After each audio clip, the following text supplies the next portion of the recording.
Hello. Hi, everyone. Hello. Hi, Peepsy. Hello, Bemoko.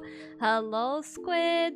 Welcome, everyone. Welcome. How are you doing, guys? How are you today? How are you? No, you should send art. Did you appreciate my joke? Did you like my wonderful joke? Haha, I'm so funny. Look at me. Wow. I'm so funny. Hi, Bokure. Hello. Welcome. So in recommended, decided to check out. Art piqued my interest. Well, unfortunately today is probably not the kind of stream that you would normally see from me, because today is just gonna be chill yapping stream where I can critique some art, because I have a redeem for that on my channel, right? But somebody suggested that I do an actual stream just dedicated to that, so today it is for free. You don't need to spend channel points on that, so we're just gonna be doing that. And it's definitely not because I just want to chill and chat for an entire stream. No. But you're more than welcome to stay and check out maybe my other VODs that are more like the streams that I usually stream. Pot noodle or handmade? Huh? Why noodles? Don't send noodles! No, don't send me noodles. Squid was promised tea. That's gonna be the tea. The tea is gonna be the gossip that I'm gonna tell you. Not like I have any, but I'll come up with something. I will come up with something. Sounds like I'm going to need a coffee. Sure, you definitely should brew yourself some coffee then. I don't know how long we're gonna stream, because here's the deal, my dear people. I have not made a proper announcement of this stream on Twitter because I am a small brain. Well, it's not like I forgot. I was putting it away for a long time, and today I realized that I never announced what I'm gonna be doing, so I posted an announcement like a couple of hours before stream, but that announcement obviously nobody saw because nobody cares about my Twitter account because I'm barely active there.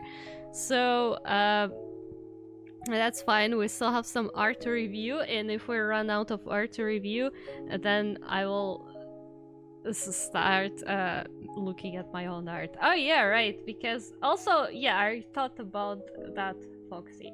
Let me go into channel point rewards. I need to bring that thing back.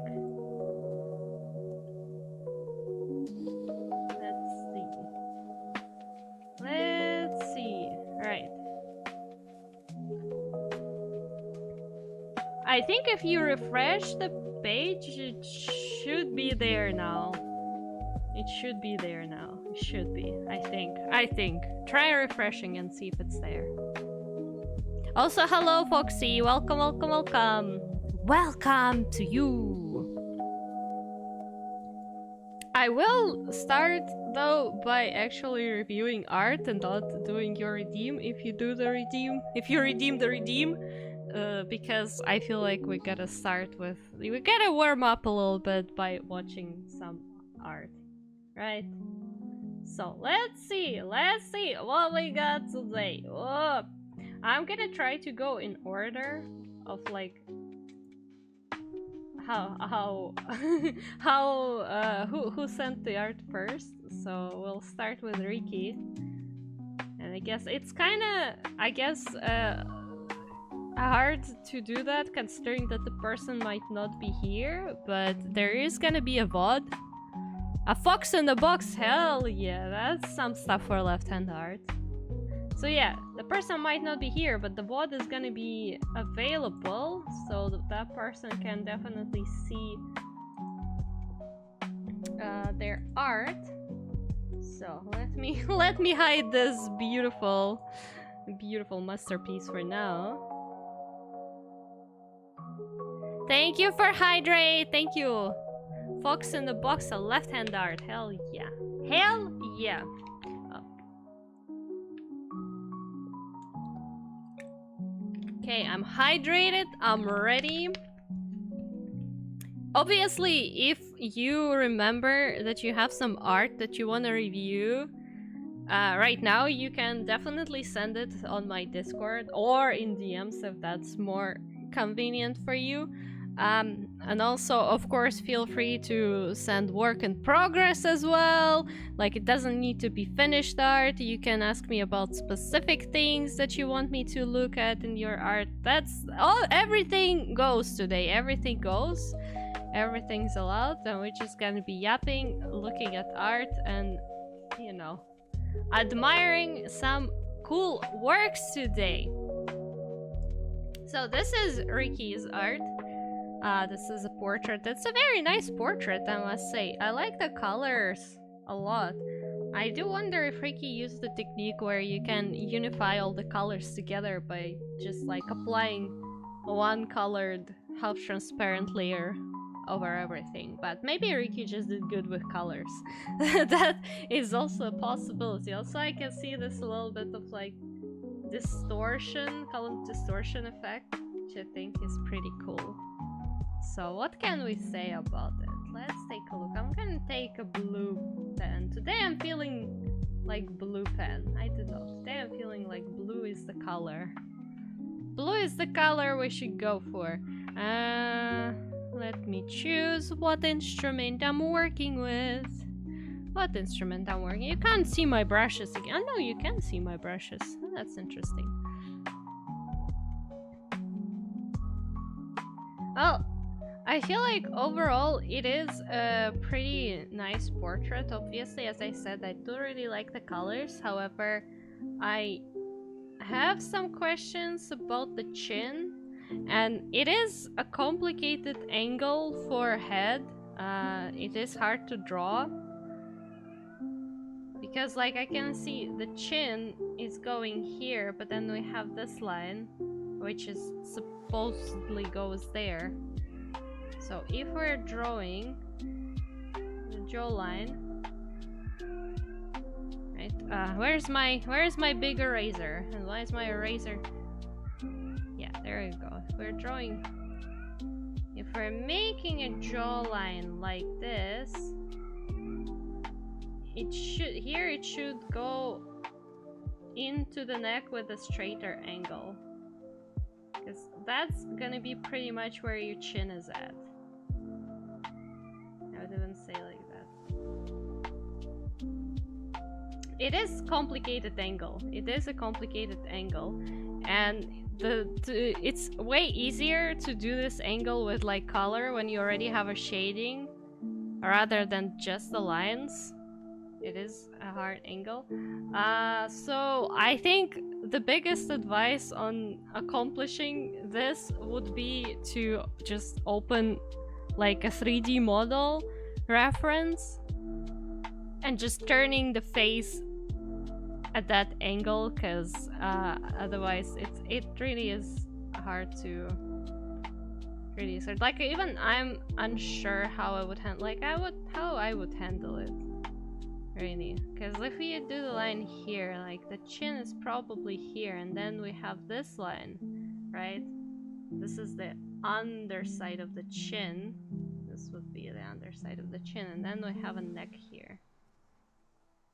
Because then this is gonna be more of a how I would go about it if we're drawing a jawline like this. Because like this line doesn't really make much sense, because it doesn't really follow the jaw, I would say. If we're turning the head only a slightest bit, if like, okay, that's the chin, that's fine, then the line should be something like this. The jawline should go something like this. So I think that's mostly the biggest thing here. Although I would prefer this angle just because it's more interesting, but it is way harder to execute.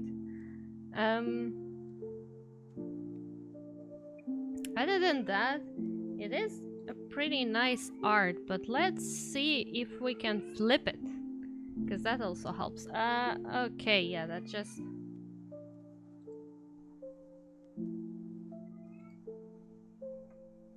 Oh, that doesn't work anymore. Okay.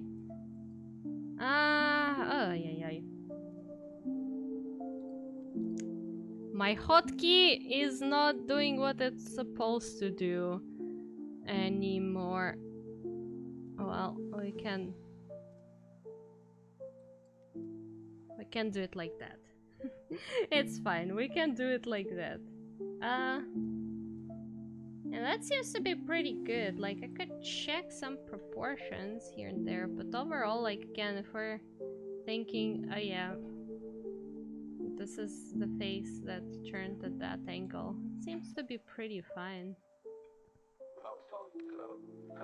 Like, I don't know about the nose being that big, but I guess it's more of a stylistic choice. Like, the only thing I could say is that the nostrils usually are at that kind of angle towards each other, right? So that's like the minor detail. Like, this nostril should be at a different angle here a bit, but that's okay. Maybe the eyebrow, this one would be a little closer here, but that's, again, I'm looking at this eyebrow and it's like, yeah, no, I think that's fine. I think the only other thing I'm noticing is that this eye is, I think, a little wider than this one, but like, you could argue that that's just part of the facial expression, but it doesn't give me the kind of vibe, so I feel like here I would just like widen this eye a tiny bit more to make sure they're even. So that's a small thing. Let's see on the hair volume, because the head is going like, the brain fits in there, something like that, right? So I feel like one other small thing that I would change, I would just make a bit more hair volume on the top, because like, we need to fit a brain in the head, and it feels like in this artwork the hair just grows a little too flat, so I would add a little bit of volume, especially considering how thick and just voluminous those hair are overall, judging by the style.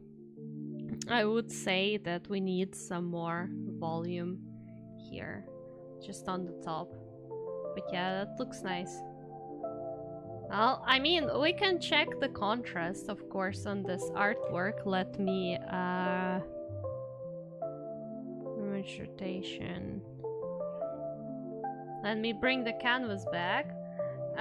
We can check the contrast, but I can see that it's pretty decent. At least it looks decent. Like, if I put it in black and white, I don't really have any questions here, because I mean, it's just like the face with some hair, and the colors are good. Like, when I apply contrast, I can see still all the colors pretty much, and it's like, yeah, everything is readable, so I would say the contrast is fine. There's not much to check here. So yeah, I guess it's really just some minor things. It's more about the head angle and some hair volume. That's about that. The colors, I think the colors are very much a stylistic choice, and they do look pretty good. They work together the way they are, so I wouldn't really change much about them. Like, I don't know, maybe I would try to add some more actual shading to hair, because hair now do look a little flat, but somehow it's not bothering me as much. Like, I'm looking at this flat hair and I'm like, yes, but it also can be part of the art style of the idea. Like, that's not bothering me. That it's fine as it is, because they already have some like interesting texture to them, so you don't necessarily need to shade them. So yeah, it is a very, very good artwork. I hope it was helpful for Ricky. Maybe Ricky will check the VOD. Maybe I'll get the, what's it called, the time codes to share with everyone who shared their art. So that was good stuff. I'm gonna do I have that here? Yeah, I do. I'm actually gonna put everything into folders today and keep it till the end of the stream. I don't know why, but maybe. Not gonna be deleting anything. The next thing we're gonna do is we're gonna draw some stuff with my left hand, because Foxy redeemed left hand art, and this is my least favorite activity, as you know. So what we're gonna do is we're gonna try to draw some stuff with my left hand. Namely, Fox in the Box. So let's see how well I can draw a box with my left hand and how well I can draw a fox. that's gonna be certainly very fun. Actually, no. And reminder to everyone, obviously, don't forget, this is here, and you can, as always, you can, yes. Anyways, let's hide that right now. Okay, how do we draw fox in the box? Well, that shouldn't be too complicated, right? We can make it more stylized. So we need a box, first of all. Oh god, left hand, help. You know what? I could try using what I would use in the normal art. I can just, like, shift, right?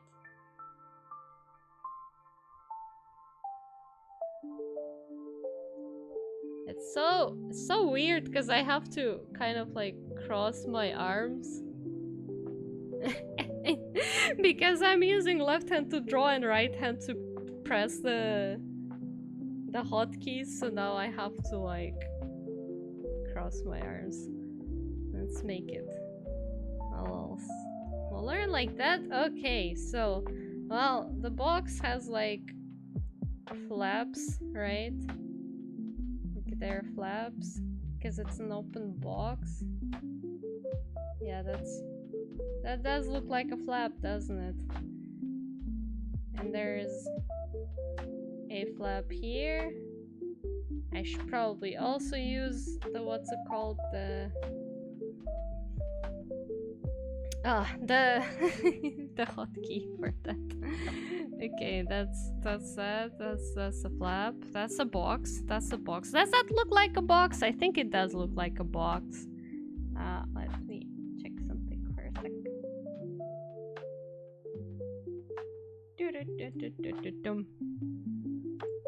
Okay, and then we need a fox here. We need a fox. How do we draw a fox? Well, actually, let me even do it on another layer so I could maybe move it around. Also, speaking of 3D art, not like we were speaking of 3D art, but speaking of 3D art, I did work a bit more on the whale off stream. I added some stuff. I did end up dynameshing it more. Well, it doesn't tell you anything, dynameshing, but just hear me out, okay? It doesn't matter if you don't understand the hell I'm talking about. That's not the point. So I ended up dynameshing it again because I made the beard, the whiskers for the whale. So I guess the only thing I now need to do is put all the skin texture and just kind of like polish it a bit and texturize it, and maybe put some barnacles or stuff like that in it. I don't know, like I do want to have barnacles in it, but I also really want to do the rhythmology on the whale, so I'll see how I'll go about the barnacles and that kind of stuff, like barnacles and algae. Algae I'll probably just use again as like kind of like a texture. I'll just use maybe like a textured brush on it. So that will be that. And then we can definitely stream like a texturing process. How does a fox looks like? Something tells me to make it like a bit of like a triangle here, right? Because like the fox face, it's gonna be very, very stylized fox. Yeah, it's gonna be, right? Something like, maybe maybe. Bocus, Bacchus, yes. Hello, hello. I'm drawing with my left hand. This is cursed. This is very cursed. My left hand is very much non-dominant hand. So that is the most cursed thing I've ever done in my life. Why do I even have this redeem? Remind me why I have it. Why is that thing? Why did I need this redeem to begin with? A box and a fox in it, I guess.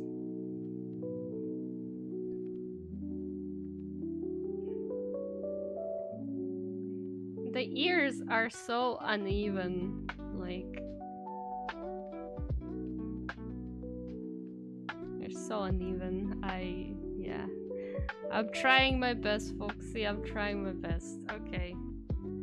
Yeah, there is a nose. I'm gonna make it super cartoony. There is a nose. Okay. This is fox eyes.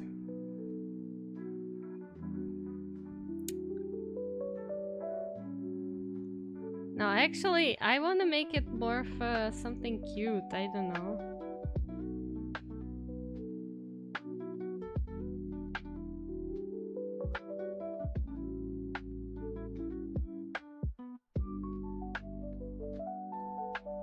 Yeah, maybe.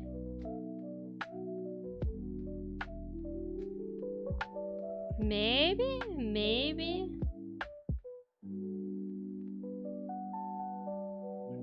No, oh my god. Help. Help. Help. Help.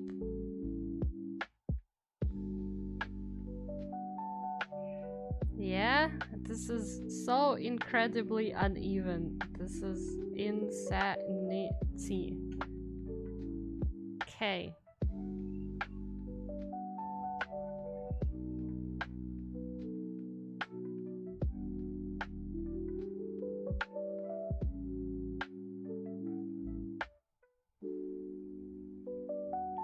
Okay, we need the tail. Of course, we need to understand that it's a fox. So we need a big fluffy tail. Something like that. How does the fox look like? You know what? Let me ask Google. Because why would I know what fox looks like? I need to see. Okay, alright. Yeah. Do we wanna...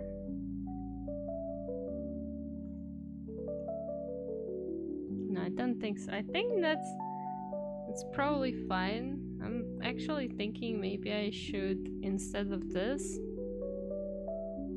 give it like more of like a fluffy, you know, something a bit. Oh, that's is that a fox? Does that look like a fox to you? Fox has like this kind of more of a triangular face. I think we should do line art for this. I think this is perfect. I think we really need to... Oh yeah, right, because I didn't merge it.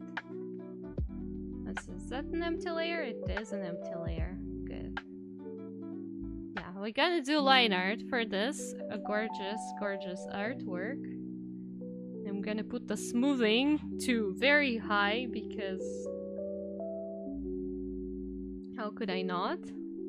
And I'm gonna use my beautiful shift hotkey to draw a box. Hell yeah.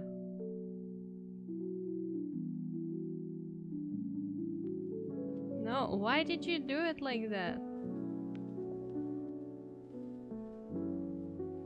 Oh my god.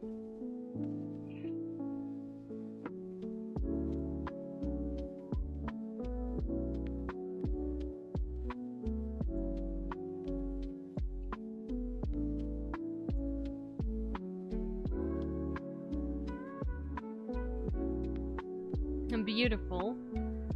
Oof, now we have to somehow...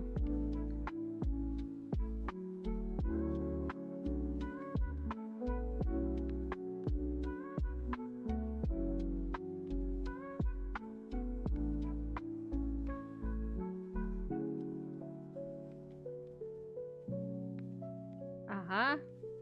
Line art. Yeah. Yeah! Fox. We're making a fox. We're getting there. It's almost a fox.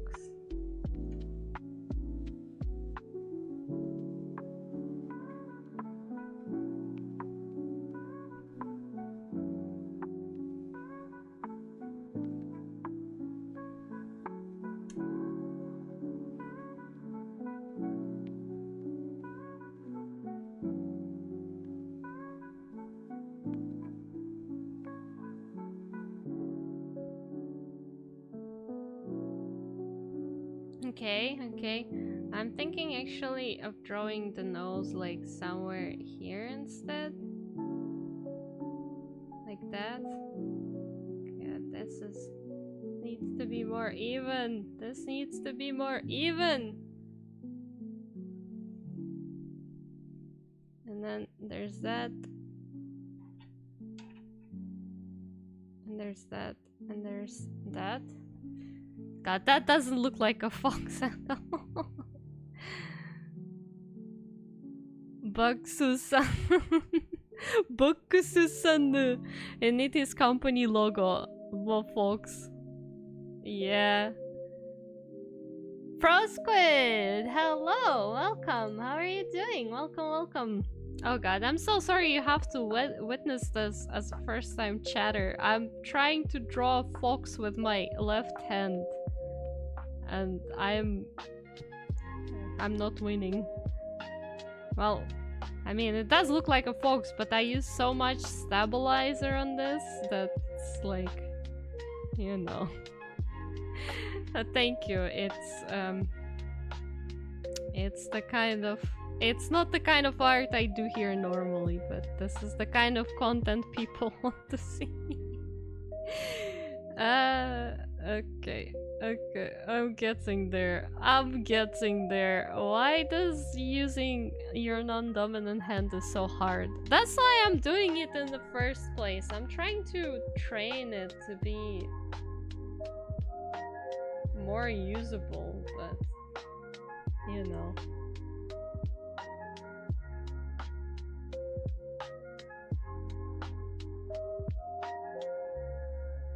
Okay, we need this up.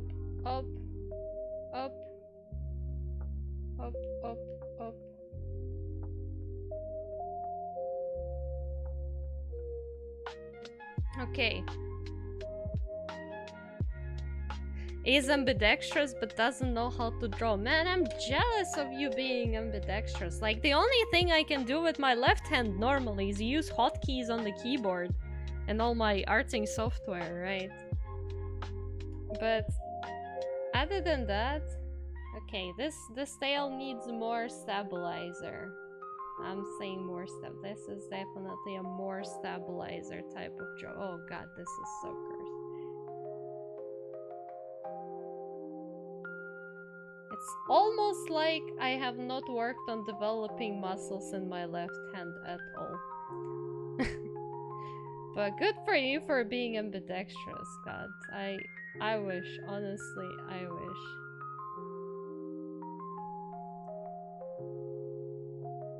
Okay. Well, that's the line art. It's gorgeous. We can remove the undersketch. Now it's time to do... What? Exactly. The coloring. And let's put the base color on everything to make my life easier. No, I don't need that much stabilizer. I should probably just use normal brush, yeah. That goes away as well. That I can lower. Okay, this is very, it's not the kind of color.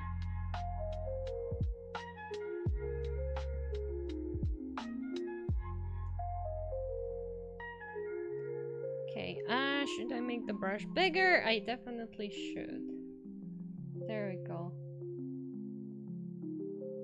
Can I color inside the lines with my left hand? That is a true question. And the answer is probably no. Yeah, but that's why I have a razor to erase my mistakes.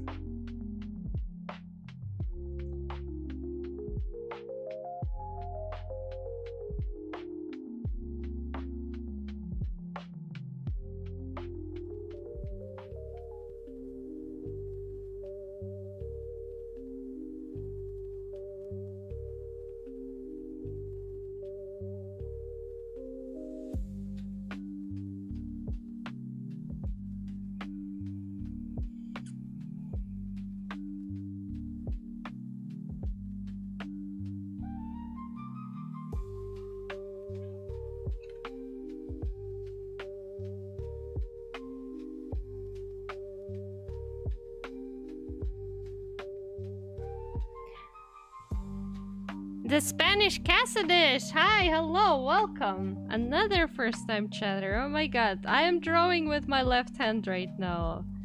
I'm so sorry to disappoint everyone. Today there's no proper art apart from the art that I'm reviewing.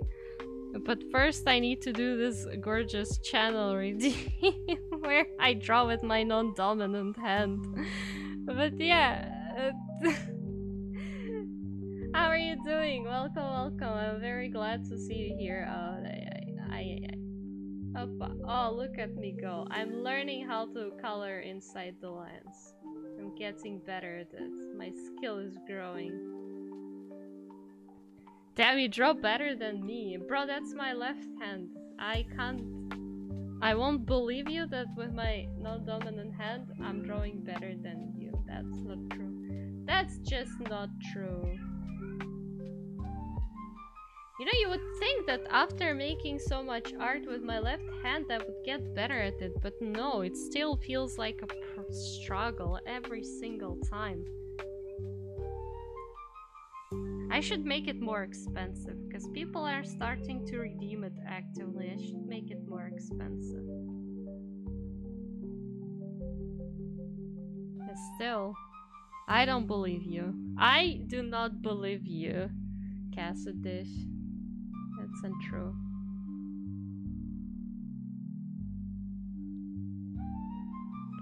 $20K still was a lot. Yes, for all the struggle, $20K. Brother. Should make it more. Ah. Eh. God, this is... Here's a funny flex I can tell to people. I'm Norwegian, Russian, Ukrainian, Spanish, and Swedish. How does that possible? Did you just live in all these countries, or...? Because I'm Russian as well. You wanna speak some Russian, Bessie? Because I'm Russian too!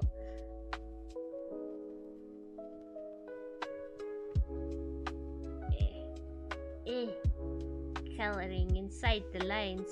Difficult. Heritage. Oh, man, you really got a bunch of interesting relatives. What can I say? I think that's really cool. Especially if you, like, actually have a chance to know and learn about different cultures and countries. That's pretty cool. Like, not gonna lie, that's cool.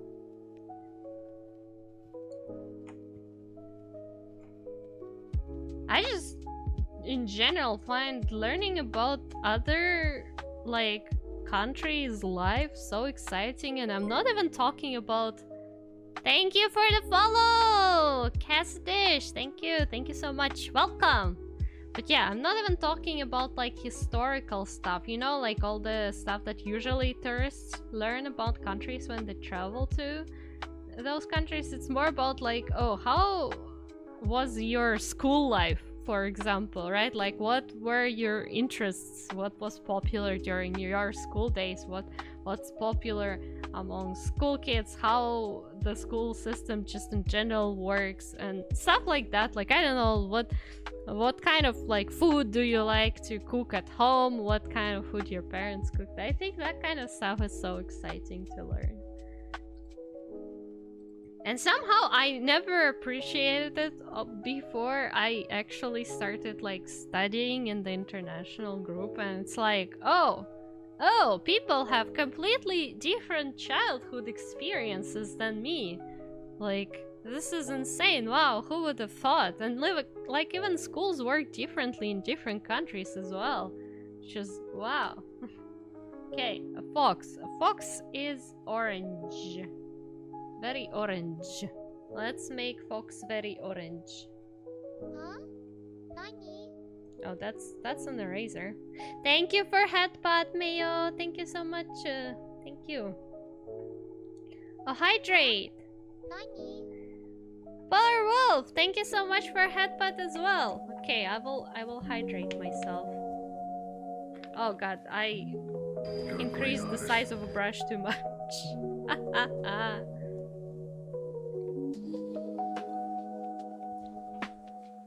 Thank you for great artist redeem. Thank you. The Olympics go crazy since I have 5 chances to win sports. Oh boy. I mean,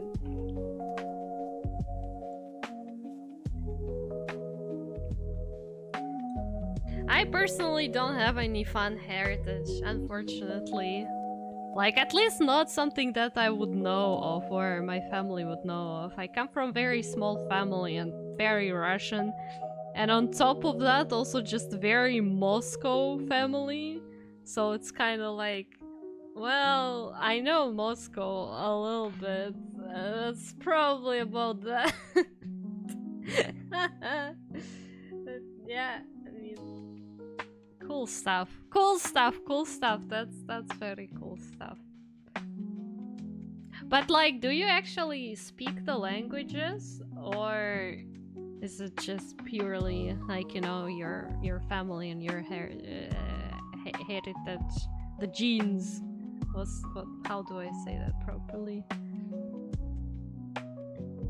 Like, obviously, I'm asking as a person who speaks Russian, right? But, you know, it's always exciting to see some people who also speak the language out there.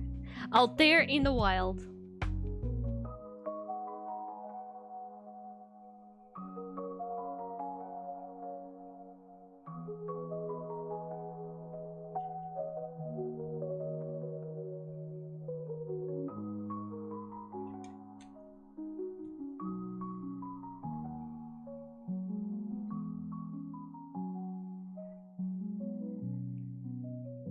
Okay, I think the inside of the ears, like this inside fur, is also pretty white for foxes.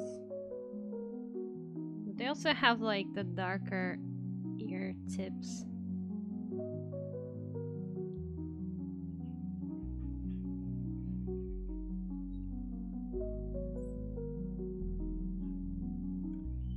Okay, okay, I'm getting there, getting there. Slowly but surely. Slowly but surely, the fox is turning into an actual fox.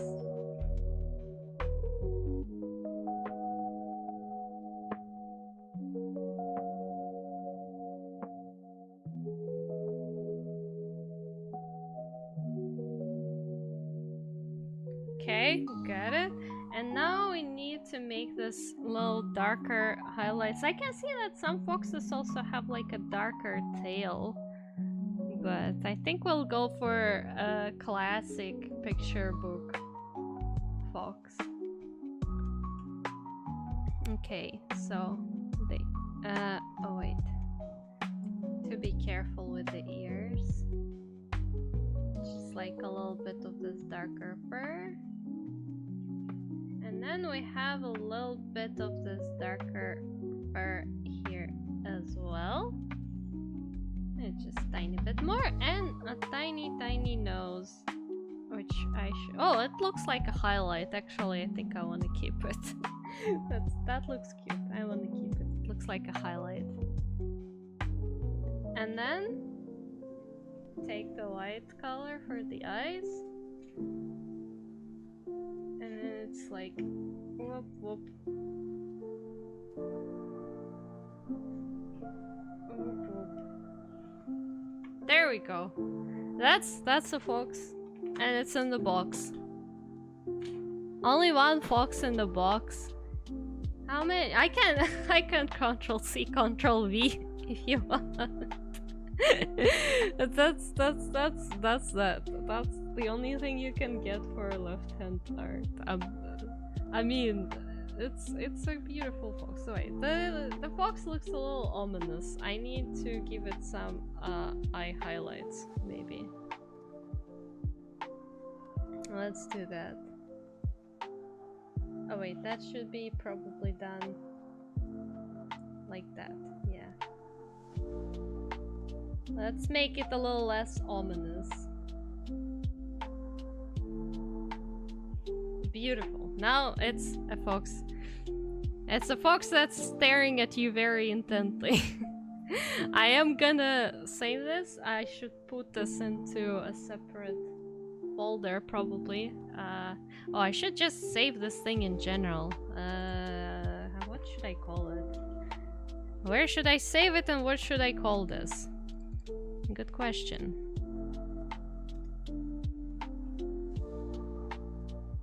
Yeah, I'll save it like this.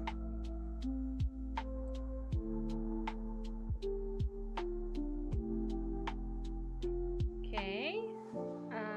And these are all my fox layers, and I'm gonna put them into a folder.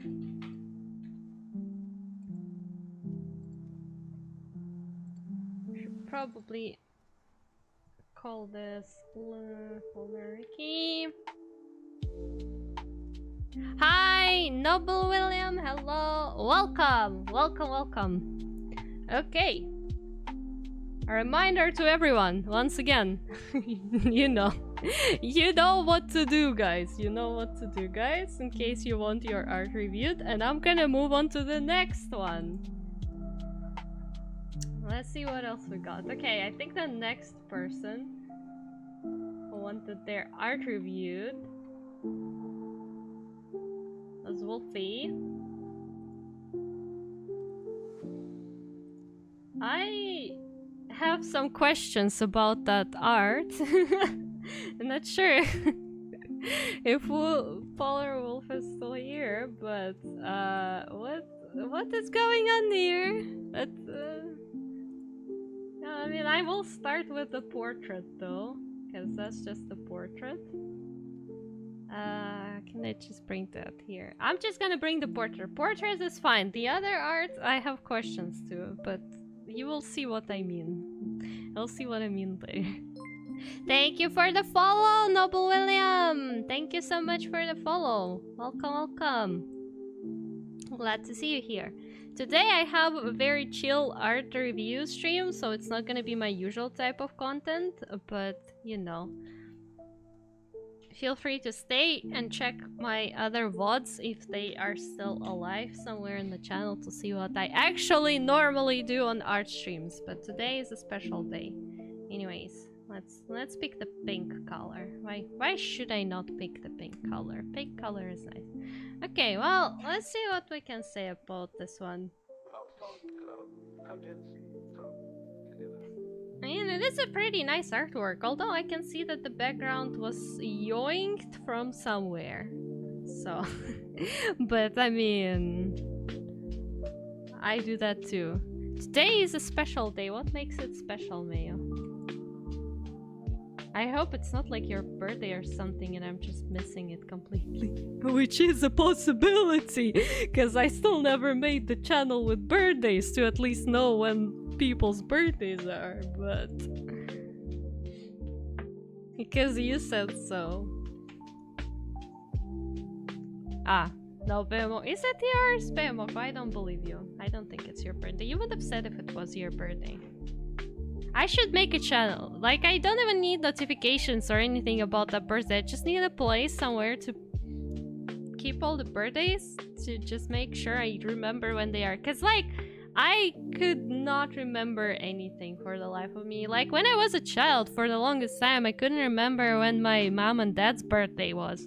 Like I only remembered my grandma because her birthday was so close to mine. Like mine is on 8th of June, right? And hers on 4th of June, which is perfect. I could remember that. But that was the only birthday I could remember. So I'll never remember anyone's birthday. So please don't take it personally. I'm just small brain. But anyways, let's see. This is also a bit of a complicated angle, I'd say. Judging by the position of the neck, let me make it. Let me see how it was made. Right, like this. I'd say that the head is tilted forward, right? So we have this kind of situation going on here. Let me build back the proportions.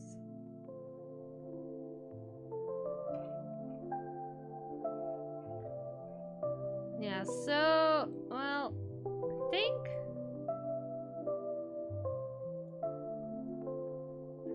I feel like I would move the eyes a little lower, but it also depends on how hard the tilt of the head is. It's not that much. So, okay, let's see. So basically, if we have the back going like this, right? The back is here. If we take that kind of angle, in this case, the neck grows from somewhere here, probably. Like it moves. Like I would even say it's gonna be way stronger. Like so, that's gonna be the neck, because neck is basically a cylinder that goes into the body. It's not even 7 in the morning, so it doesn't feel like my birthday because I'm celebrating with my friends after I go to bed and wake up again. Also, it is your birthday. It really is your birthday? It's okay, no one comes to my birthday party. 2 days before New Year. Oh, well, I mean, happy birthday, Moko. Happy birthday, my man. Happy birthday. You're now 1 year older. Let's go. Happy birthday. I really didn't know. I'm sorry. Oh, God. Yeah, I do need to know when birthdays are. Oh, God. But yeah, I hope you will have a great birthday. I hope you'll have a good birthday day. Feels good to be old. I'm kidding. Please stop that. It's okay. You shouldn't be afraid of getting older. There's nothing shameful or bad about being older. Like, sure, it does come with its own difficulties, but I feel like any age has its own difficulties. So that's fine. Anyways, speaking of that, so we have shoulders, right? They're attached somewhere here, I would assume. Which is also, this shoulder should be bigger. Well, now that I'm building it, the shoulder definitely needs to be bigger, because then the arms are going there. Because right now, the arms, like this spaces where the arms are attached, the shoulders are way too thin. Like this will not go here as much. Like this gonna be the size of the arm. Like if we compare it to the head, because the perspective, like sure, there's the perspective. The head is closer to us than the body, but even then, the arms are not gonna be as small because it's not that big of a fish eye lens effect. So in that case, we should have the collarbones go a little lower as well, because they're going like that. Because that's where the neck is. And that's gonna be where this neck muscles are. Like this. So yeah, it's a little bit with this kind of tilt, we need to move we need to tilt the body here a bit more, because of this amount of back here, I can really see that yes, the body is supposed to be tilted quite a lot. So like these collarbones, I feel like I would even move them lower. I would even move them a tiny bit lower here to really emphasize, because like this is not the small tiny fairy body. That's a man right there. So man needs more meat, and yeah, just overall bigger. But even in that case, I would probably took the head separately or something. I would just how do I select it without not selecting anything that we don't need? So we have the head separately, right? This is like the size of the head that we have, and I would see how big we need to make the shoulder, because you know, like I feel like the head is a little bit longer here anyways, but that's fine. But you usually, especially in the more like male proportions, the shoulder is supposed to be pretty much, I think, the size of the head.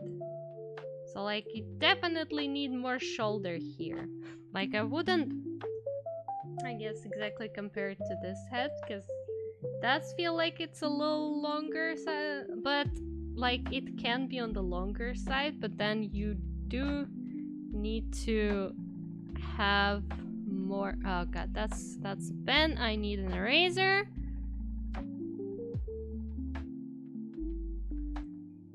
You do need, I feel like, a little more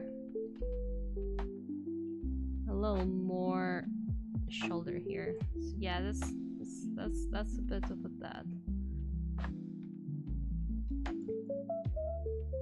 But again, like this kind of portrait type of situation, I feel like my advice, which goes to any close-up view of a character, would be you basically draw your character in this exact same pose, right? The pose that you want to make them in, right? We'll just say quickly, but like in a smaller scale, let's say, right? Just in a smaller scale, like kind of like that. No, of course bigger, but just to make sure that most of its body width fits in the frame. Right, and you're like, okay, shoulders, everything's here. You draw them like that on a smaller scale, and when you're satisfied with the proportions, you just take that sketch and you just extend and make it bigger to fit the canvas however you want it to fit the canvas. And all of a sudden you can see that I made the head way smaller compared to the same width of shoulders. All of a sudden you're like, oh, that's what the proportions I want. Because I think that's one thing that I notice quite a lot as well with the eye banners that some people make. You know, like those VTuber banners where it's just only eyes. Sometimes I look at them and I can see that the face proportions are a bit distorted because the person just started drawing eyes and didn't draw anything else. But how I would approach an eye banner, I would draw an entire face first and then just like scale it up or like cut the canvas to the size of the eyes so I make sure my proportions are correct. Because it is hard to get your proportions right when you're just drawing it like that right away, like it should be. Especially if like parts of its body gonna be cut. So like, yeah, you can see that that's what I would do in terms of proportions. Like, of course, I did it very quickly, and in this case, I feel like I could make the head a bit bigger, especially because we're talking about more of like an anime style. But it still would probably stay that kind of size, and that is, compared to what we have here, is quite different. So that's that. But the proportions are complicated.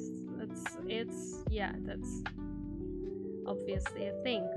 What else can I say about it? I mean, it is a pretty drawing. There is mostly cell shading going on here. There's not much shading, but I also do have some questions to just random lines here and there that are like that, because what are they? Hi, Wolf, Wolfie, hello, welcome. Oh my god. Well, I've been talking for a while. You probably can like watch some stuff on the VOD, but yeah, I don't know. How long ago did you come in? How long ago did you come in? Just now. I see. I see. Okay, well, I mean, I was talking a bit about this portrait, but I haven't checked your other art yet, but anyways. Yeah, you can watch the VOD, but I'm not finished anyways, because today I'm taking my sweet time and being a nasty art critic. I'm like the Antoine Ego from Ratatouille, so today it's me sitting in that long chair and typing some nasty reviews for the art. Oh. But yeah, so since you're here, that's great. Well, here's the deal. As I was saying when you came, like these lines on the shoulders, what are they supposed to be? I have questions about them. Like, I have an assumption that that is supposed to be a continuation of the collarbone, and that is supposed to be you emphasizing muscle on the shoulder. But the thing here is that the collarbone would go somewhere from here, like this. Collarbone. Yeah, so it would go like this. But as I already mentioned a bit earlier here, is that with that neck position, oh my god, leave me alone, Photoshop. With that neck position, I would move the collarbones lower, and I would make your shoulders bigger. Because, like, I think you made the shoulders a little too small. Like, this is not enough shoulder for such amount of head. Like, as I said, before you came, what I would do when you have a composition like this, where you want to make like a very big close-up on the canvas, what I would do, because I know I can mess up proportions easily, I would just draw like a smaller version of this pose. Like, of course, maybe not as small as this, but basically the kind of version of the pose that would fit on your canvas, right? Something like that would fit your canvas. And just make like an entire body with it, right? With all the, like the shoulders, everything. So yeah, that's what I would do. Make sure it all fits how it's supposed to, and then I would just scale it up to the kind of size I want it to be. Right, so we have that. I would scale that up to fit it on the canvas properly. And all of a sudden, you can see that the head that I did is considerably smaller than the head you did compared to the shoulders. Or if we want to keep the head size, if that's like the big emphasis of the artwork, scale it up to fit more or less the head size. You're like, yeah, I have more shoulder suddenly.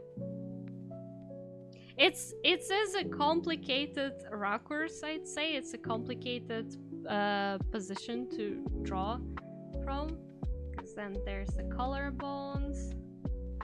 They're going here, have more. The shoulders are going a little lower here, and there's of course more shoulder overall. And then the muscle, also the muscle. How does the muscle work? Well, this muscle actually goes like this, right? This is this kind of muscle. It's like the bigger one, and then you have it's even this muscles attached here, like they're the chest muscles. They're attached to like under this big shoulder muscle, right? And the shoulder muscle is considerably big. Like if we're just looking at building blocks, it should be bigger. And then under it, we have other muscles attached, right? We have this muscle go, and and then this one. But obviously it needs to be a little thicker. Oh god, I hope you didn't get pulled too much into the ads. You just came and you got into ads and everything. But yeah, it's like it's really more of a question. You need to look more carefully into the anatomy of this specific pose. And like, of course, the most important part is compare the scale of a head with the body, because I don't think there's gonna be that much perspective to make sure that the head is correct size compared to body, or vice versa. It depends on if you want to keep this amount of body in the frame or if you want to keep the head that big. So there's that. And I mean, overall, other than that, it is a pretty art. Like, sure, there might be some things you could do with the lighting and shading to improve it, because like I see it's a cell shading, but there's like a bit more you can do with that. But I mean, I feel like anatomy, when you figure out the anatomy properly, and you will get better understanding of like not just putting lines because you know that there's supposed to be a muscle, but having the idea of how this muscle looks like in your head. Just having this like three-dimensional understanding of, okay, this is the muscle that is there, you will figure out the shading easily. That will be like more clear. It is a nice one, but you have another artwork that you submitted, which I don't know, I have some questions about it. Not like negative ones, but let's look at it together. Let's discuss what's going on here. What is going on here? What am I why are there so many of there's so much going on? But I absolutely love this. As an artist myself, I love this whatever whatever the intention behind this is, and also like all the emotions that are going on inside. It's like such a chaos, but then I just have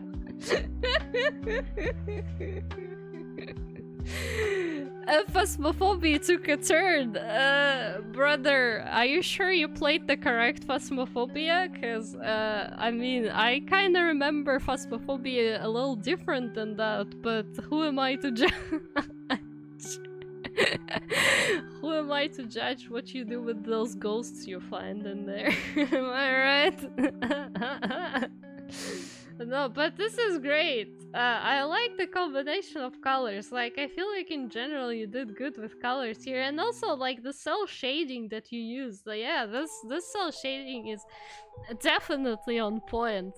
Like the highlights, because again, comparing it to the previous artwork, right? If we hide this, like here, it feels like the highlights, some of them a little more random. Like you do know that they're supposed to go on like the highest points of like just the highest points of an object, but then here it's like, yeah, that's where the lighting is.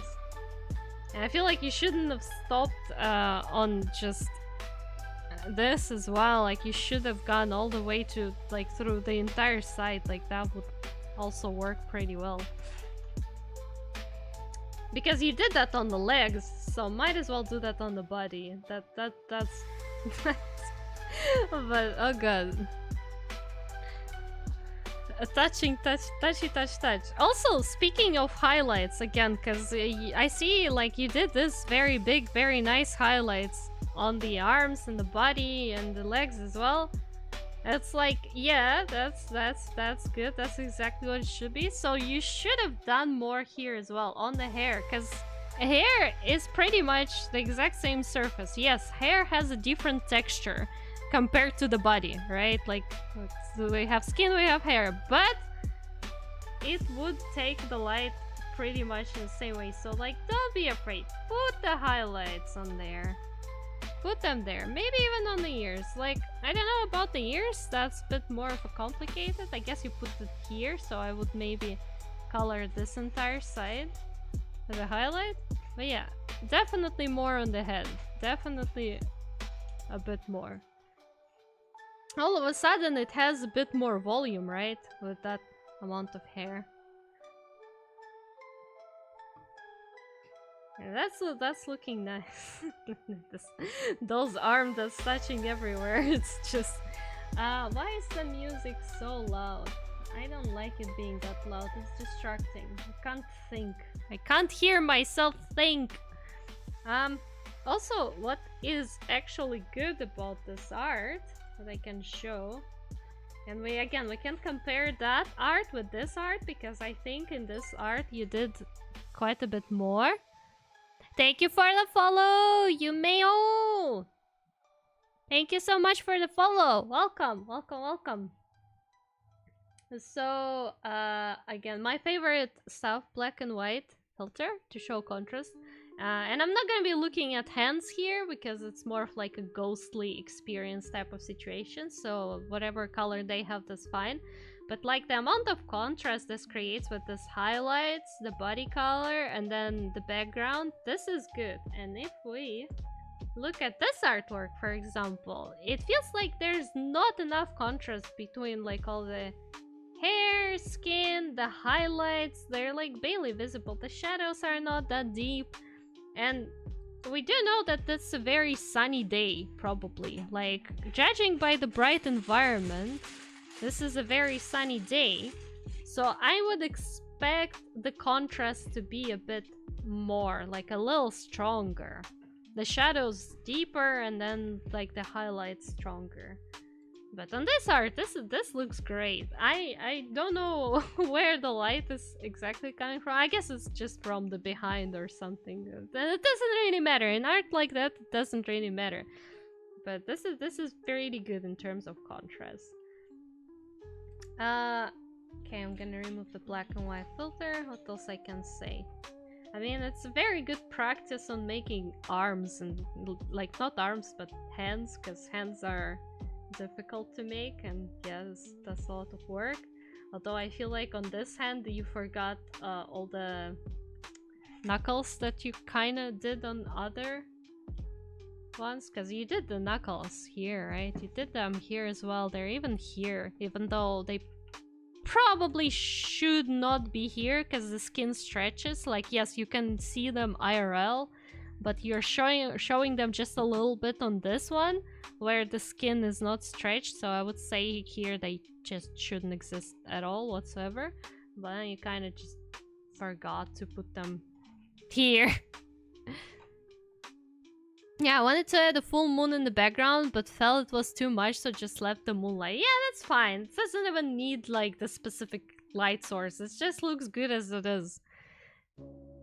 My goodness, where are those hands going? Well, you can ask Wolfie. You can ask Wolfie. I don't know. I'm just here to be Antoine Ego from Ratatouille and critique the art. Type my nasty reviews. So I don't know. Also, hello, Clay. Hi. Welcome. Hello. Great to see you. What else? I mean, another thing, but it's not exactly a critique, it's just my personal preference, and it doesn't really need to be something that you would want to do. But because you have the highlights, right? Like you have the white highlights, and then you have the base color, which is, right, skin or hair. It really feels like, for me, that I want to add shadows to this. Like, I want to have a third color, a third hue that's gonna be shading. So, like, yeah, I put this on multiply, and we also have, well, not that nasty color. Something. Of course, you would have to pick the color, but you also have the color that is like the actual shadow color. Third one. And again, as I said, obviously that is, I guess, optional. You can definitely pull off a good artwork with just a simple style of only having highlights. That's fine, but I don't know, you might want to consider that. You might want to look into that, because like with that kind of light, it feels like, oh, but this inside of the hand should be super dark as well, because oh, that we have this strong highlights and we have that, and maybe that kind of stuff. You can do that. You can ignore that suggestion. It might add more dimension, but it also might be not exactly your style, because you also need to be smart with this kind of shadows.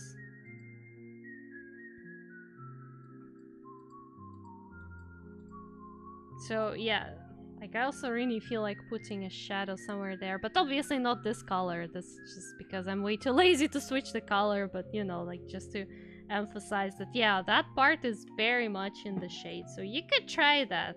I feel like having 3 colors, base color, highlights, and shadows for cell shading would be a good idea. That's like, I think one of the basic ways to do cell shading, and of course you can add more, but that's just that. But yeah, that one is good. This art is good. This art is good. I like all the emotions the story tells. The phasmophobia hands. Lighting is a very tricky thing. Yeah, it really is. It really is. Lighting is hard, especially when you like try to make some very specific lighting. Like, I don't know how to say it, but you know, in anime art, you have the kind of artworks where basically the light is just the standard normal light, like how you would see here, right? That's just the standard anime lighting, but then you also sometimes have arts where you're like, okay, but I want this to actually have like some very specific light source or different colored lights, and that stuff becomes difficult, even though that stuff is the most satisfying to see in the art. So yeah, that's that. I'm gonna keep that there. I'm gonna keep this in a separate folder just in case, but thank you so much for submitting your art, Wolfie. I hope that was a bit helpful. There was, as I said, a little bit more before you came, so you might want to watch VOD later. I'm gonna title this Old Faye, so I have it here. I'll definitely take notes and work on stuff. Good luck with that. Good luck with that. We're all here together to improve our art and become super cool artists. It's such an amazing thing to learn, though, because it can give so much life to the art. That is very true. And that's what I'm trying to do these days. I'm trying to go for more like specific light sources, or even I would say I'm trying to think more about lighting in my art, but sometimes it works, sometimes it doesn't.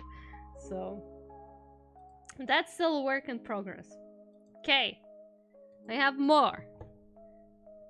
We also have artwork. And yes, I remind, by the way, to everyone who doesn't know, you can still send your stuff to me for critique.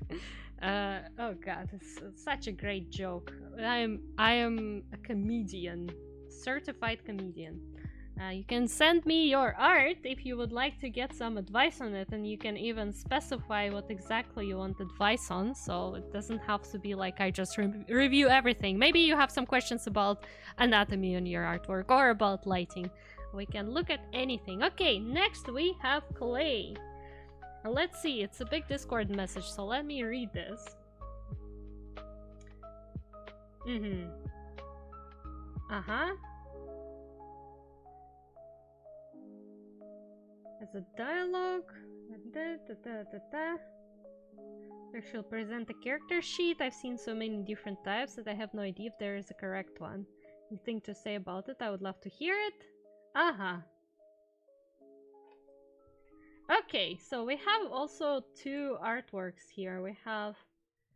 This is the Let's say it's a design, character concept art, and then it used as a sprite, right? Yeah, there is a character sprite in the environment that we looked at last time. Where to send? So you can send it in my Discord, and you can summon Discord with the Discord command. You can just DM me or send it in my server. I have a specific channel for that. Or you can send it on Twitter under the post that I made about it. You can. How do you find my Twitter? I should have a Twitter, so maybe you can use a command. I don't remember if I have a Twitter command. But anyways, yeah, something like either Twitter or Discord, so feel free. For now, next we're gonna look at clay. I'm gonna bring both pictures here, I guess, because I think the idea is that they're pretty much the same thing, just we have environment. Oh god, that's the high resolution artwork. Hell yeah, that's what I'm talking about. High resolution. Okay, so this is character design concept art. Yeah, actually I do have something to say about presenting a character sheet. I do have something to say for sure, and we're gonna bring this one here as well, because this is basically the example of how the sprite is gonna be used in like a game, I'm assuming, with a text box. So there's that. Okay. I'm gonna just keep this here on a separate layer. Well, first thing, well, I hope Clay is still here, so, because that's gonna be useful to actually chat about it. That's the problem with having this kind of streams. I can definitely give critique to the art, but it's always better when the person is already on the stream, so you can have like a dialogue with them. I should be just giving private lessons or something. I don't know, guys. I'm definitely not qualified for that, but yeah. So let's see. Well, first things I wanna ask, like, here, what's going on here? Is this like the ways this character can look in different situations, or? Because from my understanding, what you're trying to do here is a character sheet, right? So this is kind of like a finished reference of the character for, let's say, a game project or something similar.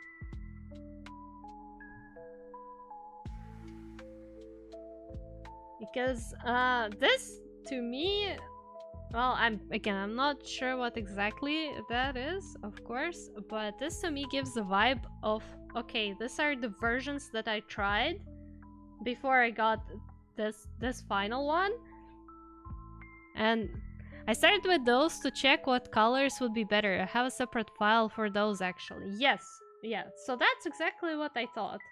Because that's like the kind of process you go through when you make a character design. So like you started with these versions and you end here. My question to you would be, what is the point of having these versions on your character sheet?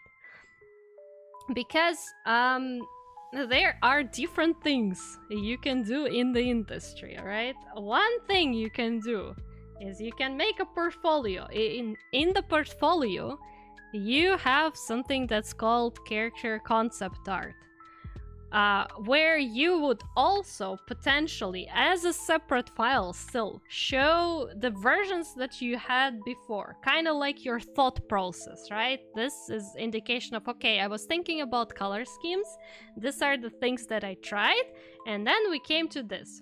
So this would be like a separate file that would be addition to your final design, and this is something you want to showcase for your potential, again, employers, clients, or whoever might be interested in your work process, because it's like a addition to the main portfolio piece. If we're talking like, yeah, I need a character sheet where I can show my character so people can draw it, or so I can draw my character for, like, you know, like other sprites, artworks, then you definitely don't need to include this into the character sheet itself.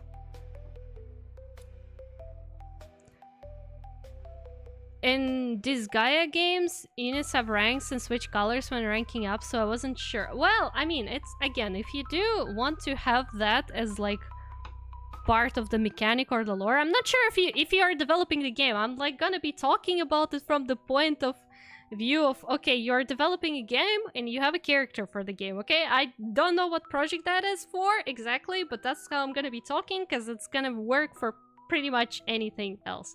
So yeah, if we're talking, oh, I'm developing a game, then you need to be sure that yes, I will have that mechanic where a character will switch color schemes in certain situations. And in that case, yeah, you will include that. If you have that only as like, oh, this was my thought process, this were the other versions, then you don't need it on your final character sheet. Lukewarm sushi. Why is sushi lukewarm? What the hell? Would you rather fight one trolley-sized lever or 100 lever-sized trolleys? I would fight 100 levers of a size of one trolley.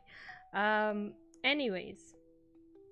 Yeah, the color gradients, pretty nice. The eye, I guess. I'm thinking again. So that's also to the question of, okay, what is important to put on the character sheet? Emotions, that's great. Like this stuff, emotions, character emotions, great. That's something you would potentially want to include in a character sheet, especially if there are like specific things happening, right? Like you have more cartoony emotions, so the character has more cartoony emotions. The hair change, right? And we can see here the color changes of the hair. Yeah, that's important. That is important information for you and for other potential fan artists. But in this case, I am really wondering how important it is to include the eye, because your art is pretty high res. And the eyes don't have that much detail. I guess there is some shading detail, but this is barely noticeable, and I'm not sure people would even notice it unless they zoom into this eye as well. So I don't know how important that is, how much of it is just an art style, or if it's supposed to be there. But if it's supposed to be there, it should be definitely more noticeable. So you might want to think about either making it brighter or something, because if we don't keep in mind those patterns in the eye, like I can see on this sprite or on this reference how the eyes look like pretty well. Like it's fine, I don't need this eye to be separate, I can see it pretty well. The other thing is maybe you put it here specifically for color reference, but in that case I probably would just keep it consistent and make like one of these things for eye color reference. But I mean, I guess that is also fine, but it's just, it takes a lot of space on the reference, and you use the separate gradients to save the space, because like these are just like rectangles that you can stack on top of each other, right? So you might as well do the same for the eye. And just my general advice on making a character sheet would be, and that does not mean I follow my own advice, but that's, you know, the actual proper professional information about character sheet. You include on a character sheet things that whoever is gonna be drawing your character might not be able to see from the full body of your character, or might not be able to understand how it functions.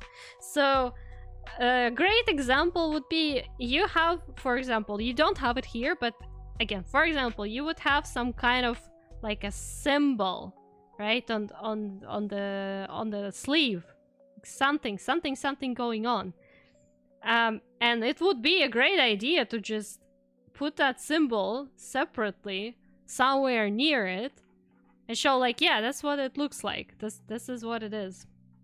Or if you have even like some kind of print on the back of the jacket, it would be reasonable to do so.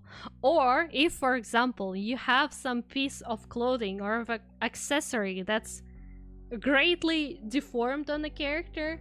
Like, I don't know, they have like a jacket, for example, but they wear the jacket off shoulder, right? That happens sometimes. What you might want to do is to draw that jacket like normally, like T-posing from front and back, to make sure everybody understands what's going on with that jacket.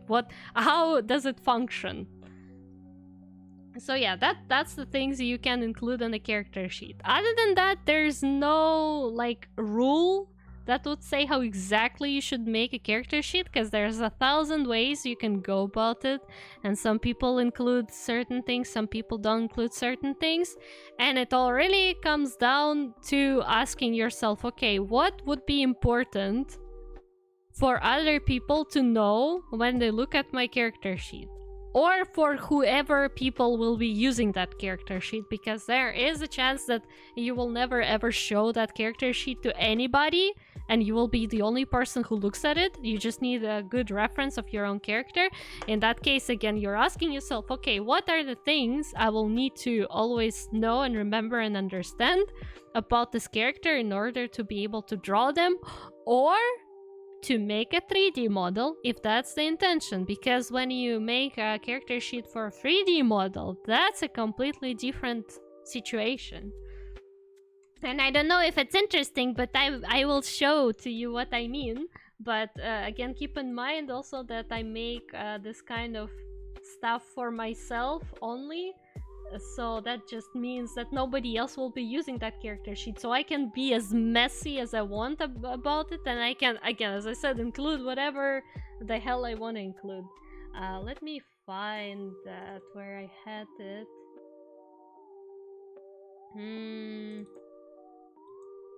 So yeah.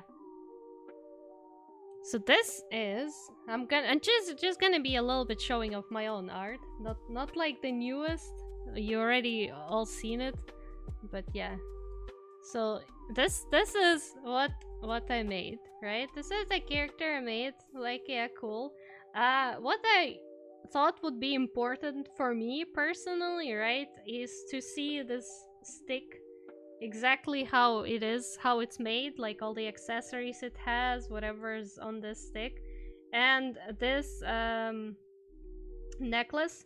Because I'm like, yeah, okay, I put this necklace, but it's half covered by his hair, whatever, not hair stuff. I was supposed to make a 3D model out of this, but I never did. But thank you. So I'm like, yeah, okay, I need to make sure that I understand that, yeah, we have colorful feathers, we have this necklace, that goes. And also, important part for me, that was very important to understand how his profile functions, how his mouth functions, right? Because I have this gorgeous mouth, which is giant, right? Goes all across his face, which is very pretty, very nice. I'm like, yeah, okay, that's cool. But like, how does it work? Because my idea was to make it fully functional model with an openable mouth, so I definitely need that reference.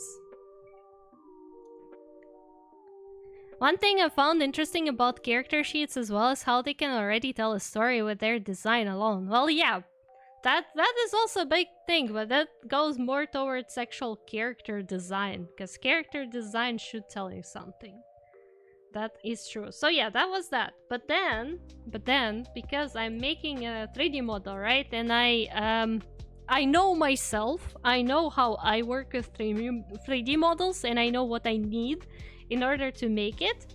I made this thing, which is, yes, that is exactly what it is. It's a turnaround. It's a fairly detailed sketch, I must say. I usually make sketches way worse. I have a worse example of the sketch. Like, this one was fairly clean, just because I felt fancy. And let me try finding that if I can. I should have it somewhere here.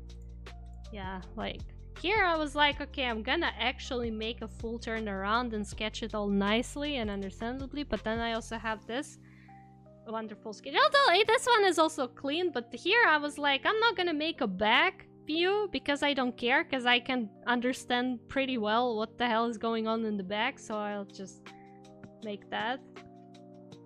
But yeah, here I did kind of need some stuff, I guess. I don't know, did I really? I needed to know how the belts work, because they look pretty on the front, but then you're like, okay, but my character has this giant tail, so how the hell? This is still very much screwed up, but we're not gonna discuss that. This artwork is ages long, ages old at this point, so... But yeah, this was that. So again, this is because I know myself, I know how I work with 3D models, and I know what things I would need, what things I wouldn't need. So like here, for example, I know that I don't need the back view for this one. I can figure it out, that will be fine. But here I was like, well, just in case, I should try drawing it to get an idea. But I also know that whenever I start actually working on the model, everything will end up being different. So that's how I would go about making a character sheet, kinda. Sometimes I don't even make the turnaround at all or something, because, for example, if we go back to my... wish I knew where the heck I have it even. I don't even know at this point where I saved that. Oh right. Like I sketch that I put together. Where did I have it?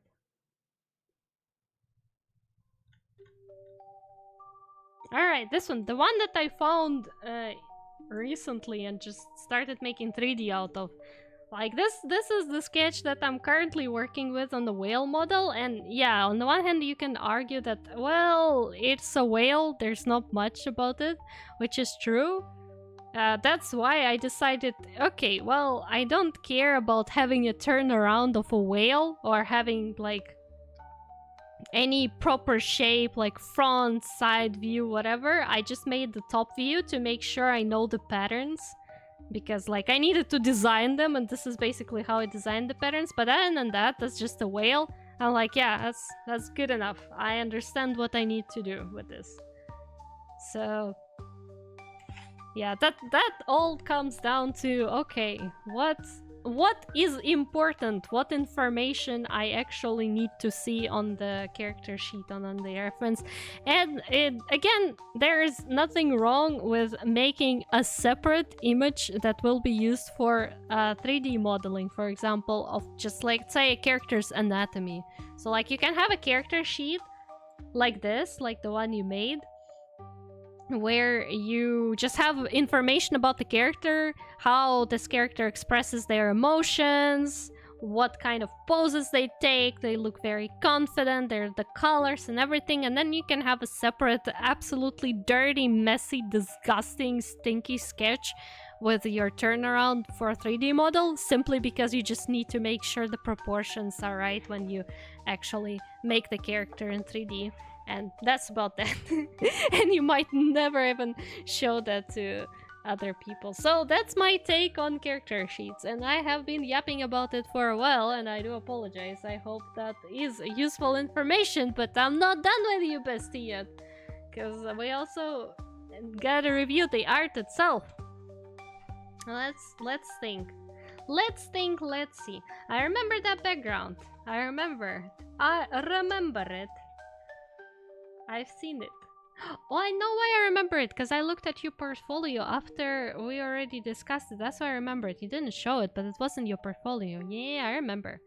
I mean, I feel like the text box and everything is fine. I guess it depends on the style of the game, because like the text box looks very kind of like a more modern style, and I'm not sure how fantasy the setting is supposed to be. Again, it's also comes to, okay, what's the design of the interface? Is the design of the interface more intricate? Is it more of a Baldur's Gate 3, or is it more of a Persona 5 type of an interface design? What fits more? So I can't speak about the text box design, but what I do think, maybe you should have made it a little smaller, because this is potentially like a full screen image. So think about the fact that this is gonna be on your screen like this.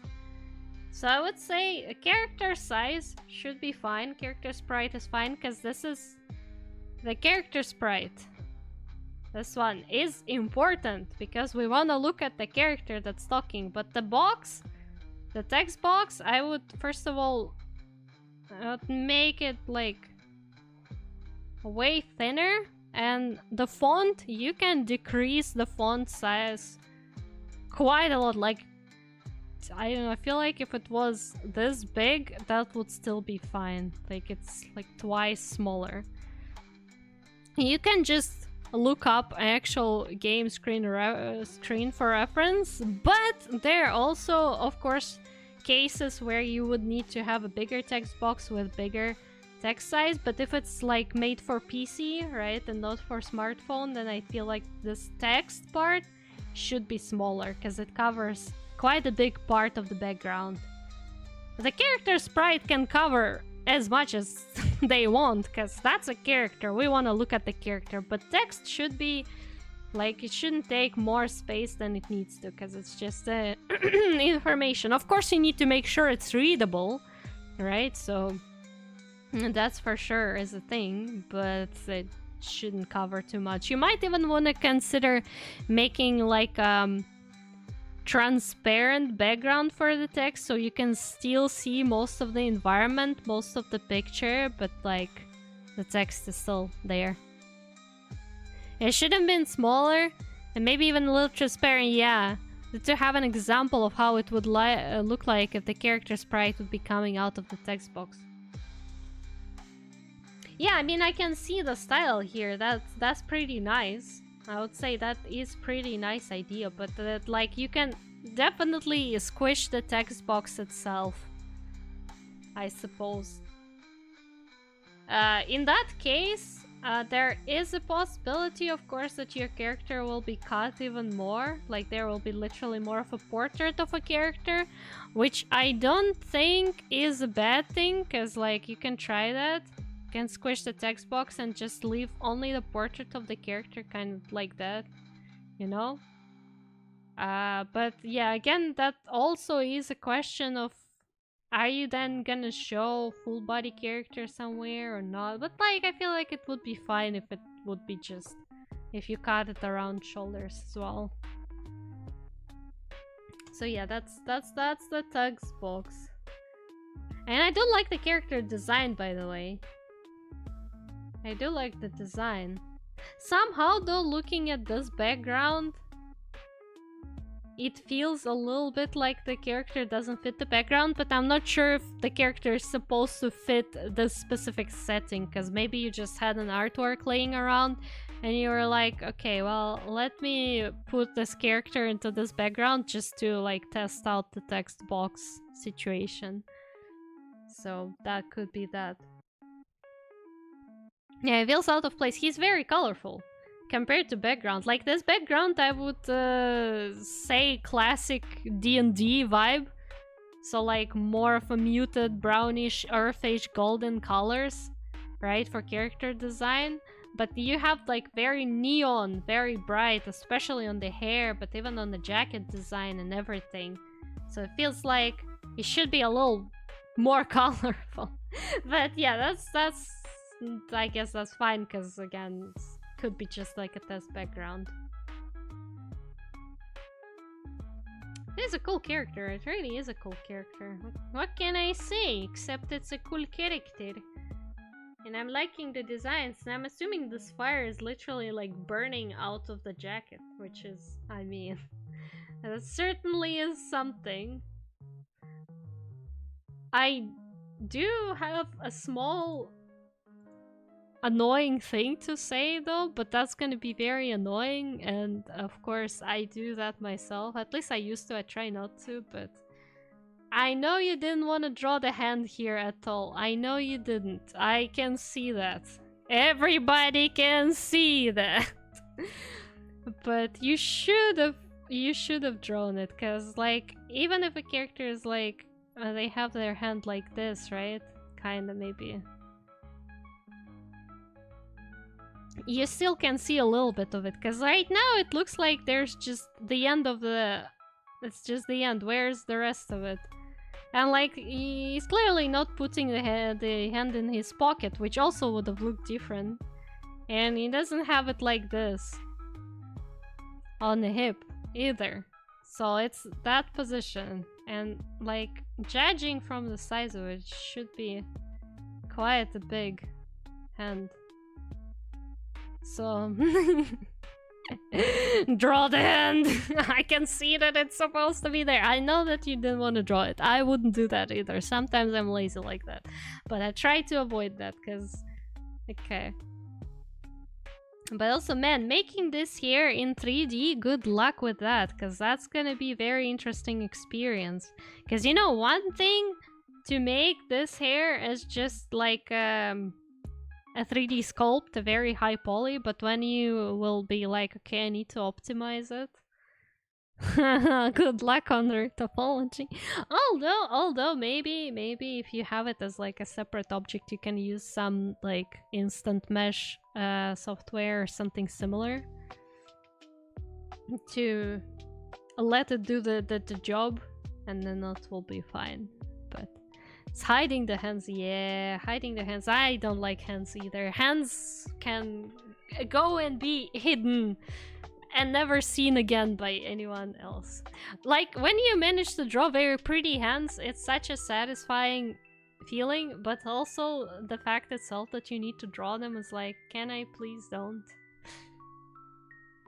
But yeah, anyways, it's such a great character design. It's honestly a very good character design. Like, I feel like, yeah, of course there might be things that you might want to work on, especially if you're like, have the character for a certain project. You know, there's never end to perfection, but it looks like a good character design, and I can use my favorite tool to explain why. Because there is enough contrast with like the jacket and pants, right? Contrasting with the skin, the hair, the undershirt, but also the color contrast. Like, you have contrasting colors. If, let's say, the hues are not like that contrasting, right? Like, the hair is not super dark, but it's like such a different color, while also the color scheme is very solid. It's like, it's a color scheme, it's not a rainbow, not like a blurb of random colors. It's pretty good. So that's good stuff. If you like arrange a decent color sheet and maybe make the sheet with your design thought process, that would be a solid portfolio piece for character concept art, character design. Gosh, I need to learn how to make it black and white for Clip Studio Paint. Yeah, that would be useful. I honestly don't know. I don't use Clip Studio Paint, but I could imagine that it would have its own filter layers, because this thing works just like as a separate layer that kind of applies some kind of filter in it. And yeah, that's very useful. I think there is also a great option that you can use. I don't remember how to do it. There was a tutorial, at least for Photoshop, which basically allows you to open your artwork in two separate tabs, but in one tab you can set it to grayscale, so like you're drawing on the big art, but then in the corner you have like a small grayscale version of your artwork at the same time always, and it's also very helpful. But I forgot how to do it because there was some kind of like a very weird method. I don't use that. So I have been paying attention. That is very nice. That is very nice. So yes, that is a beautiful art. Please bring us more art. It is a very, very good art you have there. I really like it. I'm gonna keep it. I didn't make much here. There's literally just your artworks because it's more really about the technical stuff. Of course, I can also start judging your anatomy, but that wasn't exactly what you asked for, so we're gonna leave it at that. I hope that's a bit useful. Thank you for Hydrate. Thank you so much. Okay, next art, Yume. Got your artwork. And just a gentle reminder to anyone while I'm hydrating, in case you still want to participate. Because Yapathon is never over!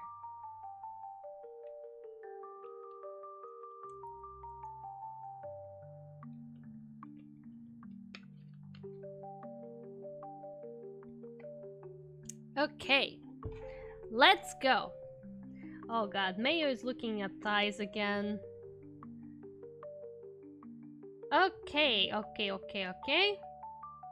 I've always felt like there's something off about this piece, but it's really hard to inspect your own art. Been trying to improve on lighting and perspective recently. Also struggle with anatomy or perspective drawing. Same! Oh my god, same. So it would be cool to hear anything about that. Gosh, same. I struggle with anatomy is a never-ending struggle. If I save lives, they do be saving lives. It's a very disformed and the legs look weird. I referenced this Gaia style a lot in there. So thanks a lot. No problemo. No problemo. Yeah, like, I mean, the proportions are quite different, but yeah, we're not gonna look at that anatomy now. It's not bad. It's just like there might be some minor things that we can figure out, but you know, that's gonna be already a lot of stuff. Okay, let's see. It is a very nice art piece. I do like the soft shading of it. It's like the kind of shading that I do. I think like what you do well with shading, what a lot of beginners have hard times understanding, is that you do need to have hard shadows. Like, right, you have this, you have the drop shadow. I need a different color for this, for sure. So you have the hard drop shadow, and then you have like this softer shadows that just indicate the volume. So that's very nice. That's very good. Plus, I mean, kudos for thin line art. That's my stuff here. Okay, so again, what we're looking at: improve on lighting, perspective, and anatomy in perspective. Yeah. I mean, I feel like here in terms of anatomy, that seems at least pretty fine to me. Like, it's an anime style, so the head is decent size for anime style. Maybe well, I mean, thick legs is also not a mistake in proportions, I would say. It's more of anatomy thing. Like, people have different bodies. Why not have thick legs? I think the only thing which is not exactly anatomy, I could like ask about the heel, and I know that drawing heels is indeed a complicated ordeal, and I usually find references for that, because like, what do we have here? This is leg. This is basically the top of the leg. So like, this is the top of the leg. We have a little bit of a heel, or like the leg heel. It's back there, right? And we have this so the heel, like if we look at the leg with the X-ray vision, it's probably gonna be something like this, right? There's gonna be this. This is X-ray vision. This is the heel, like that. So like the heel itself, the shoe heel, would be somewhere starting in that area and going like this there. Maybe it's gonna be a bit more visible. Let's say, again, it depends on its length. Should be a bit more to the back. It is hard to get it like this, but basically it's gonna be less visible. That's what I'm trying to say here. With this kind of leg position, the heel would be less visible there. For sure. How exactly? That is a question that you should not be asking me, but should be asking a reference, because right now this heel gives me the vibe like it's just right there, right? It starts there, and that's that. But then you have an entire heel back there, and what's going on there?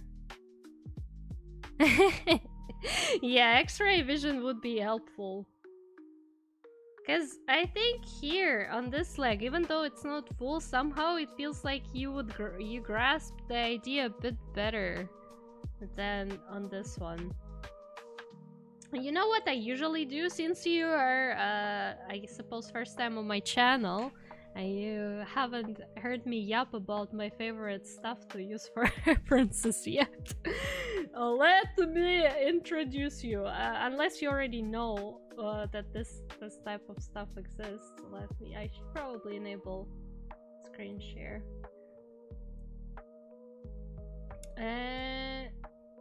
Avuga vuga. Do I have a window capture? Do I have? Oh, I have a lag. That's what I have on my laptop. I have a lag. Oh, come on, bestie. Bestie! Let's work together. Thank you. Yes, I do have a window capture, but it's capturing something else. I needed to capture this. Okay, there's this gorgeous website called Sketchpop. This is basically like a art share website, but for 3D art. You know where I'm going with this? Yeah, exactly. That's what you do. That's what I usually do when I have questions, specific questions about certain either type of shoe or whatever. You just, like, this is somebody else's work, right? So you shouldn't copy this, take it exactly. But if you're like, oh, I want to know how a heel would look like from a certain records, it can be a little hard in this 3D model viewer to rotate the model exactly how you need it. But you can look at the stuff from different angles, right? Like you have this gorgeous shoes and you're like, okay, so I can look at how the heel functions on the actual shoe. Like I can just rotate it. Be like, okay, so like my leg is, I guess, something like that, right? Something like that. And you see how this tiny heel, where is it going out of? Of course it is better to find kind of shoes that only like one shoe, literally, because that's gonna be easier to reference. But still, like, especially when you put this kind of super thin heels, because you know thin heels, they go right in the middle of your foot heel, because stability. If you put it like that, kind of like you did, like very much top down view, almost fully like front view, you don't even see the heel there. It's like almost like it's not there. I do understand that you wanted to show that the heel is there, so I think in that case you might just want to rotate it a little more and just like maybe make the heel longer. But yeah, that's the stuff I use. I have my own account on this, by the way. Can I even log into that? Users, how do I?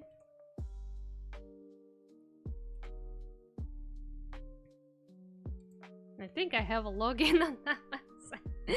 I have my own garbage here because I also do 3D art, but it's been a while since I posted anything. But yeah, people like my hover bike. That's the problem here. I made this at some point as like, this website is everything. You can even rotate it. I'm gonna cry. Well, yeah, that's kind of the thing, because it's 3D models. That helps. So yeah, I made this cursed hover bike as my school assignment at some point, and like the amount of downloads that it has, I don't know what people do with it, why they need it. It's very cursed. The topology is disgusting. It's like, where's my wireframe? Like this is what we're talking about when we say topology on this, because it's just that. But people seem to like it. A good thing, I guess. That's my only model that's liked as much. Like, you can see 93 likes. This is insanity.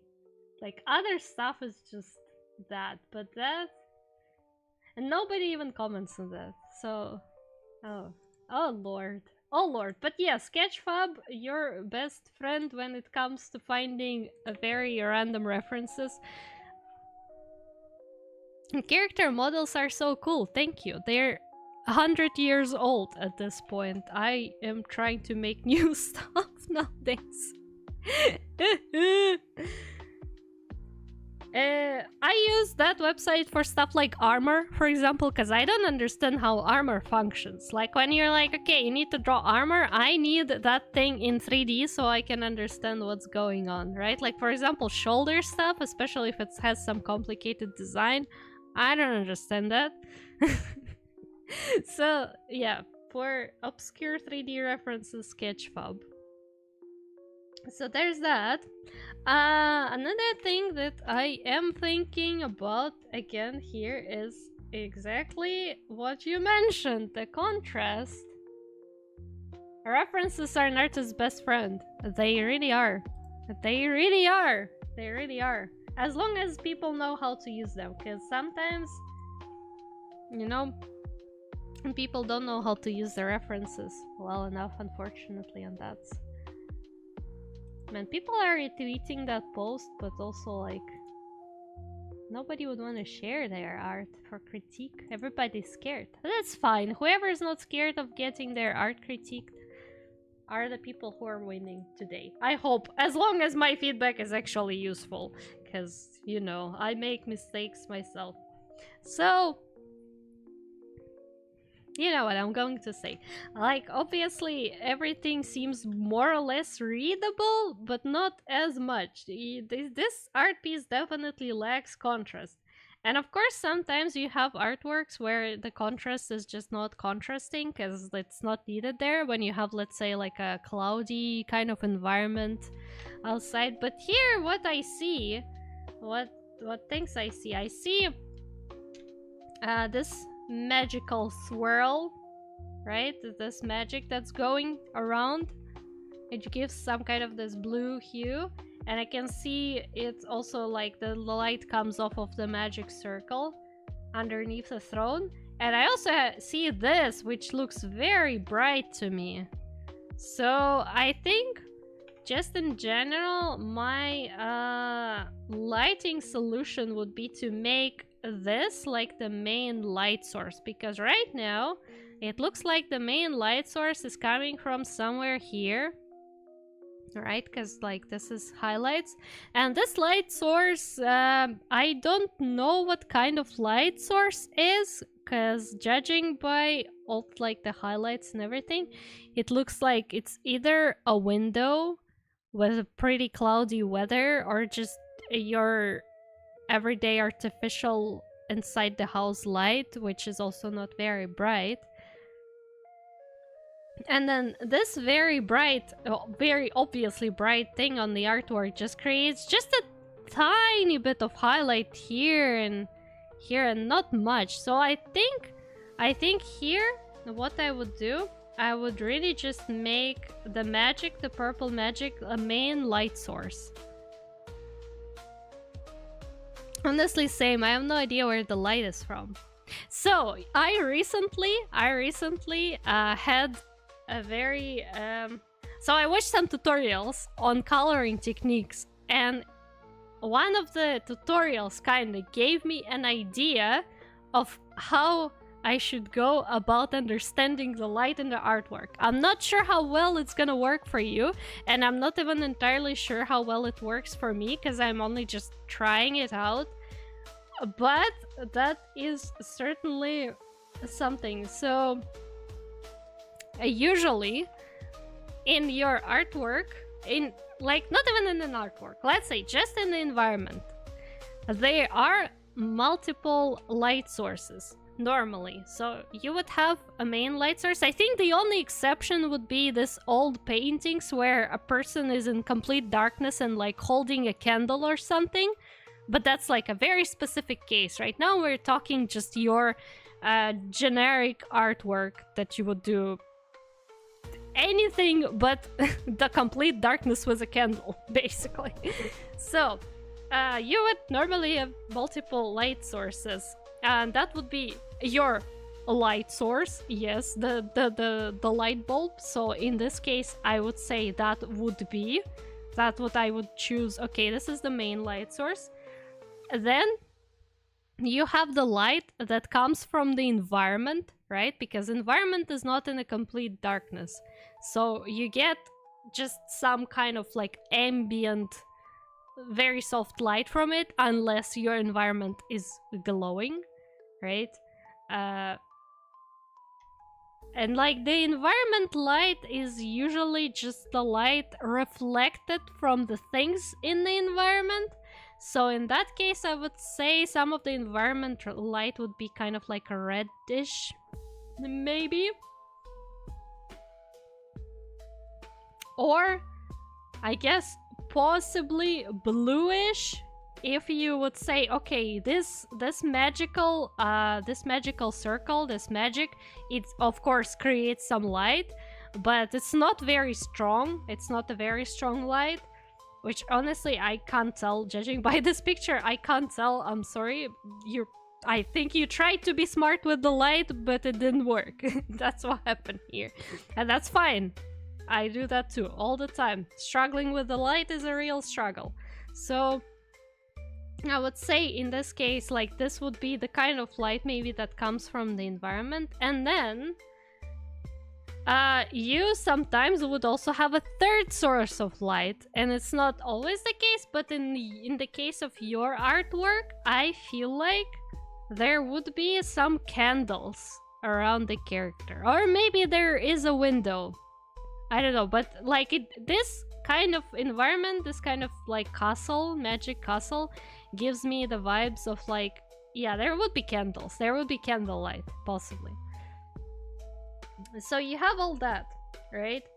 The technique itself was that you make every single light source on a separate layer, right? That was the technique, but that also kind of helps me with the mindset. So let's say I'm rendering the hair, or like the skin. Oh, let's say the hair. So then I'm like, okay, well, first things first, I have my main light source, which is very pink, this magic. So what I would do, I would just think about only this light source for starters. I'd be like, okay, like my first light is just that. And that's the only light source that exists. And I would make this highlights, right?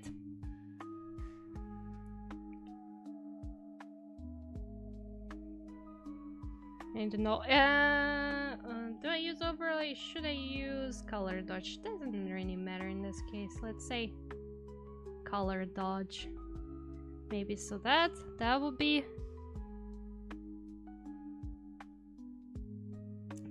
my light, right? I'm like, well, I did grab a little bit of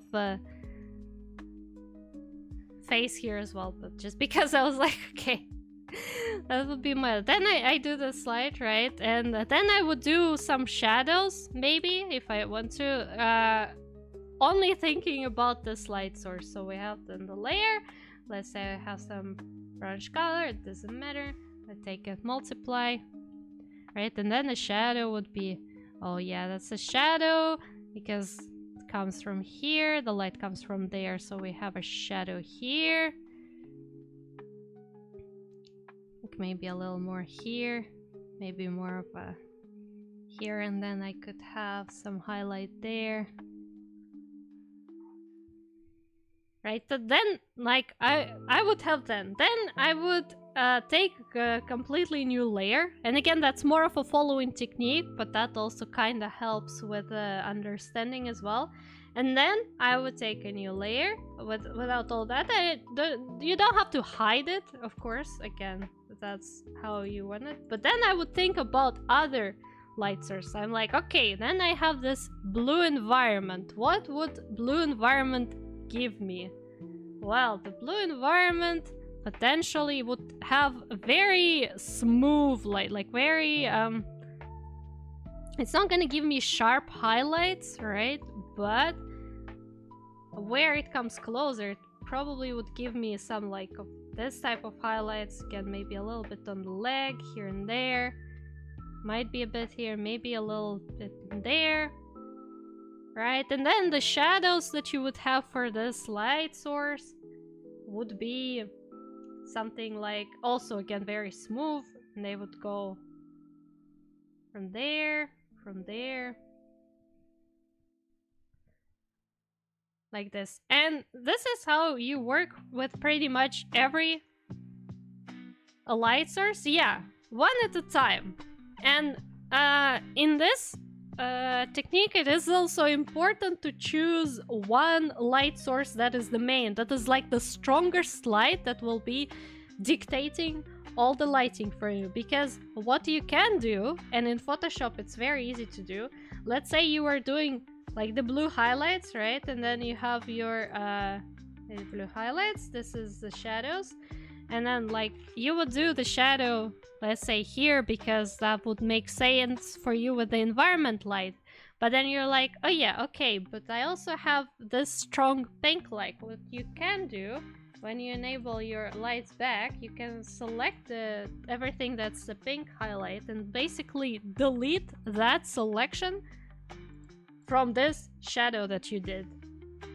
And then, yeah, you have that shadow that makes sense in this context. It's gonna be that smooth shadow from the environment. But you also deleted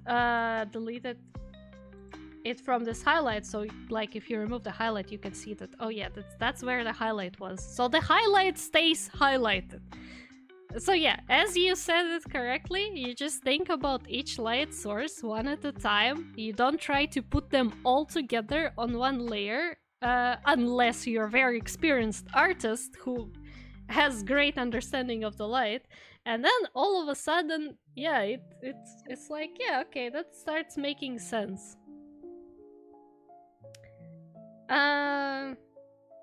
Well, and yeah, of course, another thing that's I'm still trying to make it work, and in anime style art sometimes that doesn't work, and I think that's okay. Sometimes if something doesn't work in art, you can just ignore it. As long as your artwork still looks pretty convincing, that's fine.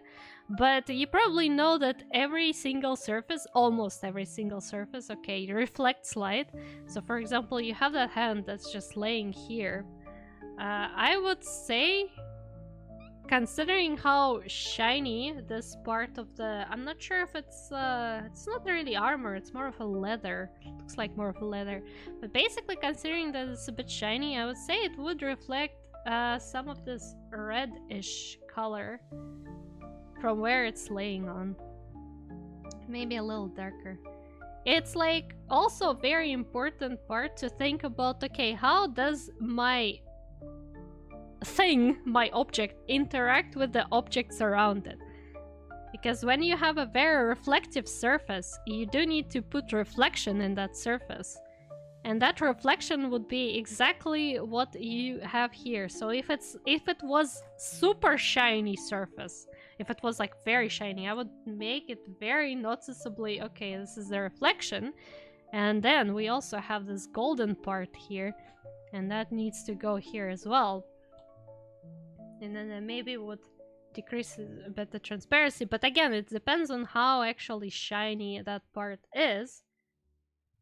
So it might not even be that much.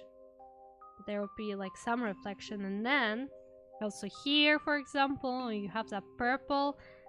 Feels like that would reflect a little bit, maybe in here, just a tiny bit.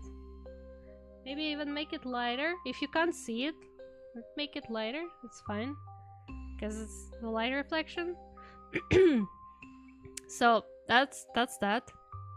Hi Sarah, hello, welcome. The art review stream. Yeah, you can still add art, no problem. It's still open. Until I finish the stream, it is very much open to submit your art. So no problemo. So yeah, light sources, oh my god. But I feel like thinking about them like that, separating them and remembering about interaction of different objects with like other objects in the scene basically helps a lot. Yeah, other thing I would say specifically about your art is that you should not be afraid of making deeper shadows and stronger lights. Again, of course, it's not a necessity. It's not necessarily something you should be doing all the time. There are artworks where that doesn't work. But, like, see, when you add shadow here, under the face, then you have this shadow.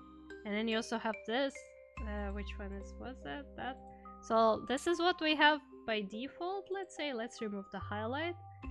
And then you put this darker shadow. All of a sudden, you can see face more. All of a sudden, it's like, oh, yes, the face is more separated from, like, the hair, let's say.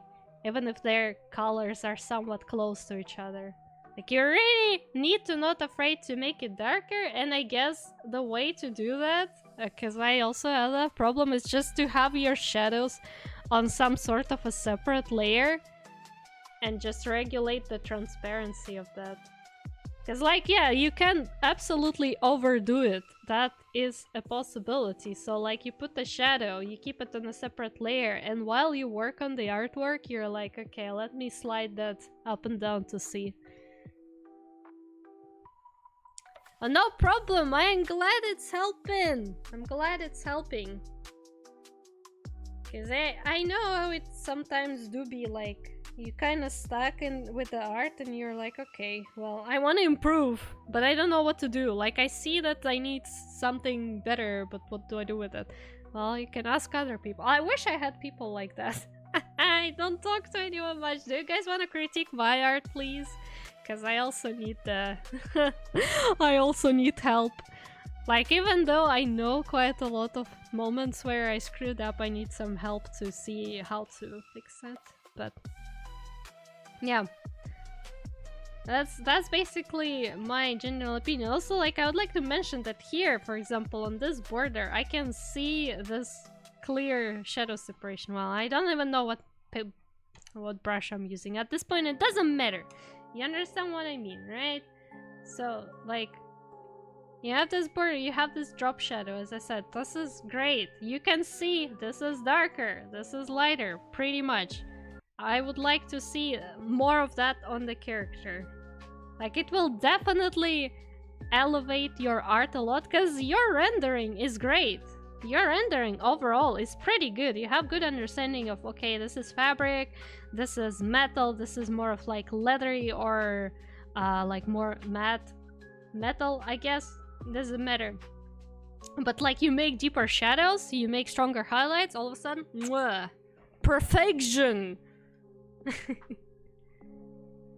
you'd like, I can also try to critique. Do you also stream or something? Are you a streamer?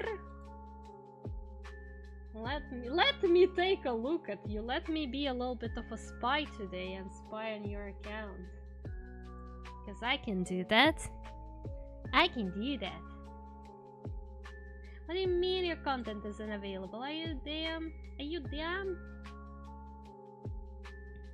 I used to realize streaming wasn't for me though. Aww. Well, I mean, you're in our Discord, so I guess I should probably share my stuff more often into some art help channel, because I do have channel for art help. But I barely use it. I should do that. I should do that. And then everyone can also look and give feedback. I used to be a streamer on a multiple month break though. That's fair. That's fair. Sometimes you do need a break from streaming. Anyways, I'm gonna keep that for now. I think we are pretty much done with this artwork. It's pretty good artwork. I do really like it, and yeah, I think with lights and shadows there's a lot you can do.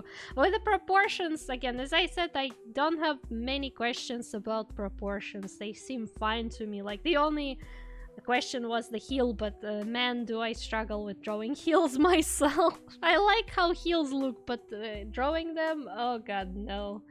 Please, spare me. Okay, let me pick up the brush. Next we have syrup! My favorite syrup. my yummy syrup. Let's grab some pink brush. Oh my god, what's with my voice? I can't yap for so long. My voice gives up on me. I did learn a lot, and the Sketchfab is such a blessing. It really is. God, being a 3D artist helps so much because you also learn about resources that you can use for other types of art. Like, yes. But, I mean, Sketchfab also is not the only website that exists like that, but I don't know many websites that would have a 3D viewer. Because there are also websites where you can still find 3D models that you can download for free, even. But I think Turbo Squid doesn't have a 3D viewer on it, and I think maybe...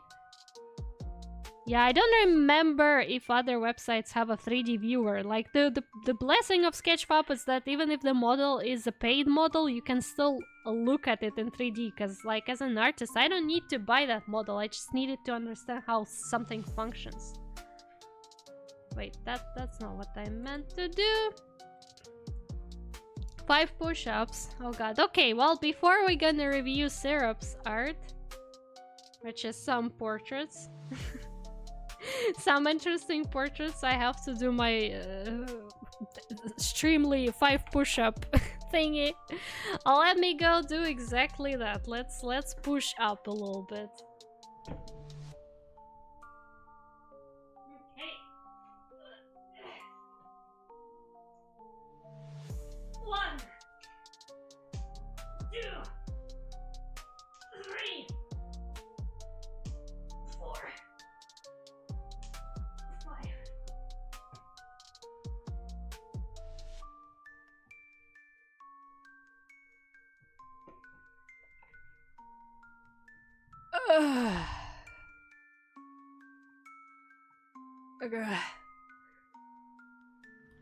Okay, I will drink a little bit water before I start. Yeah, that's the curse of being an artist. Your physical abilities become just complete garbage.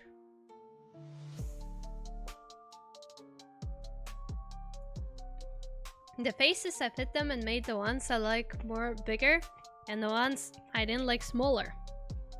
It makes sense. So do you want me to take a look at all the faces, or do you just want me to look at specific ones then? Because I mean, I can look at all of them, but I can also just look at the ones that you like. Because that's also allowed. Did you use references for them, by the way? Because, like, this one looks to me like there was maybe a reference. You can look at them all, yeah. Okay. Become a traditional artist for a theory. Have to carry around props all day. Bro, I wish they would hire me. I don't mind. Okay, it's fine, sure, but like, who would even hire me to do that? I use references. Let me post a message in Discord. So I did that thing where I drew goofy faces I found on the internet with a friend. Each one was done in 10 minutes. Done myself. Basically a face study. Yeah, that's a nice exercise. Yeah, it would be nice to see your references maybe as well then, if we have references. That would be fun. Also, god, this is... this is nightmare fuel, isn't it?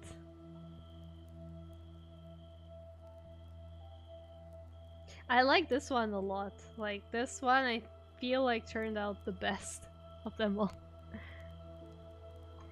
Yeah, please send us some references so we can review the faces.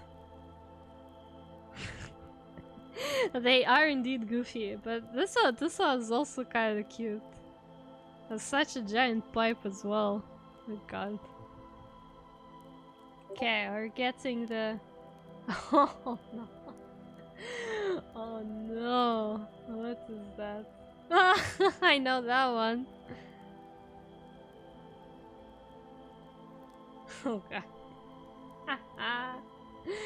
Okay, yeah, yep, I can see that. Okay.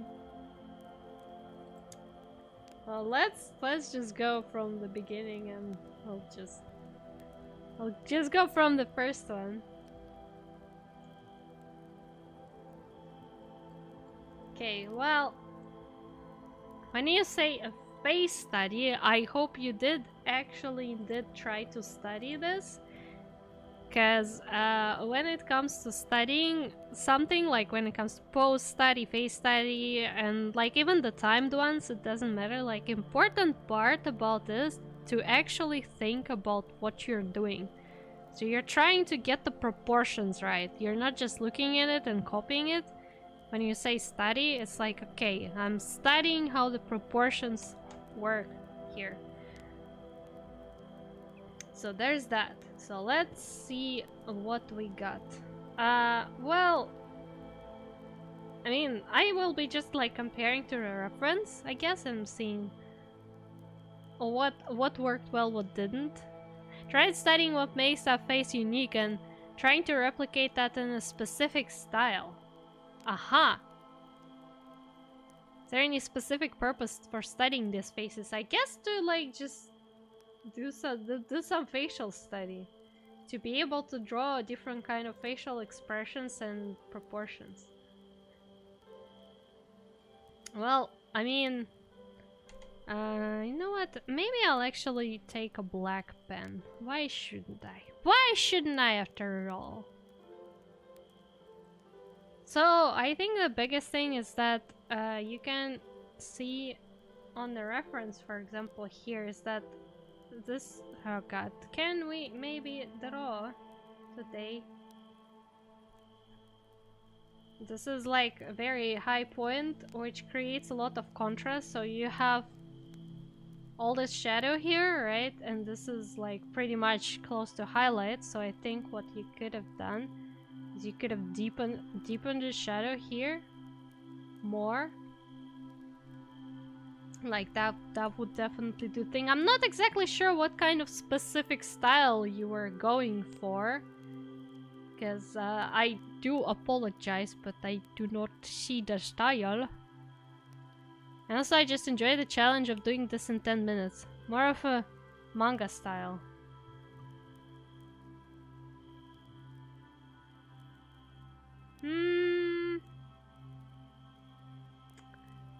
I mean, I feel like it still end up being a bit too realistic for manga style.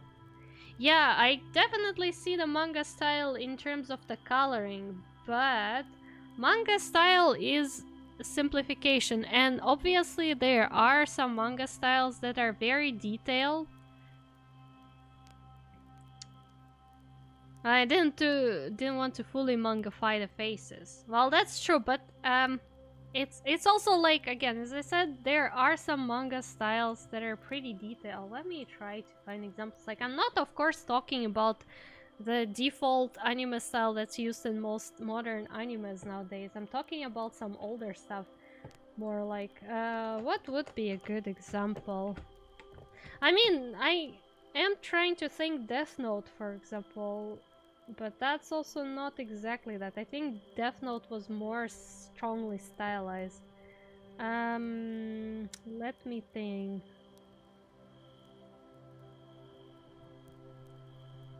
Oh, maybe that one. Let me Google something. I'll try to. Oh, come on, Google. Yeah, that's.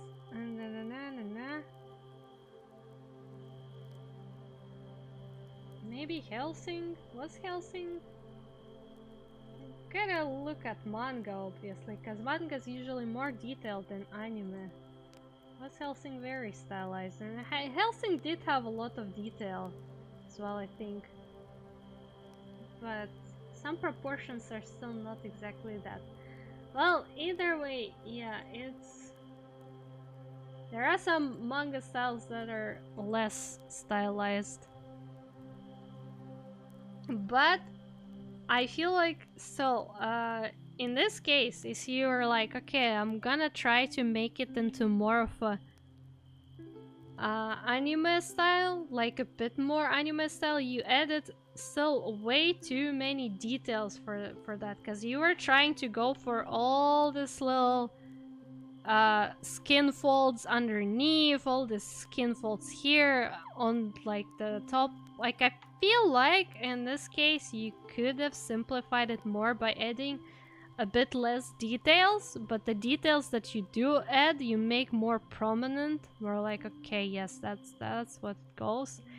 And in terms of the face shape that you did, again, I would say if we're going for more of a manga style, I would go for more of like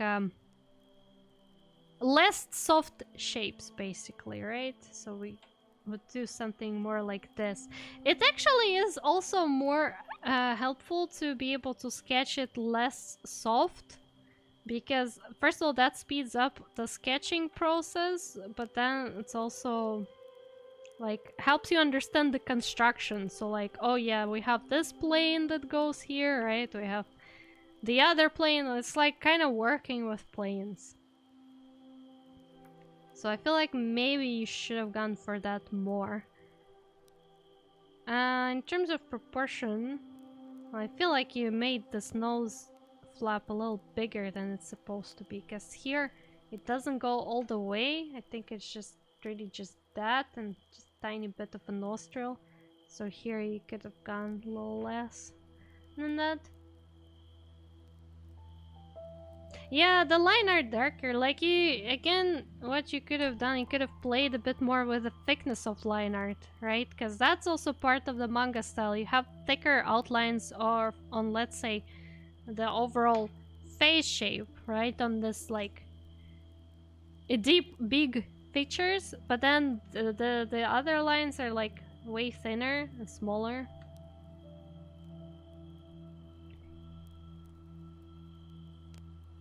Yeah, and I feel like here, like the slip, this needs to be a little fuller, but that's 10 minutes is 10 minutes is not a lot of time to draw a face, especially if you want to go with the hatching and everything. Maybe another thing I would say is that the eyes on this one, they are a little unfocused, but they are looking at something specific, while in your case the eyes are like, I'm looking here, I'm looking there, where I'm looking I don't know. Which does happen, but I feel like in this case you should have just moved this eye a little more here and the iris a little here, and all of a sudden it's a bit more of like a directed gaze at something maybe that's quite far, but still. I guess I was insecure about doing it in fear of messing up. That's understandable. Yeah, that happens a lot when you like try to, like when you draw something quickly, but then you're like, okay, but I really want to make it clean. Like you try to over clean it, make it overly nice, but when it comes to studying, I think the best approach would be to go bolder and messier. Like make your bold lines, just draw like that, just make big lines, just go, okay, well, this is what the face gonna be, this is the face, this is gonna be the eye lines, we're gonna draw the lines here, da da da. Of course it is harder when it comes to, let's say, drawing on Gartic, but if you do use stuff like Magma, for example, then you do have a freedom of, you know, more freedom basically, because Magma has more tools. Oh, it's not Gartic. But yeah, there's that. Okay, well, we're not gonna sit, I guess, too long on every single phase. That's not reasonable, but we'll try to go through all of them. Let's see what we got next. Yeah, this was Magma. That's good.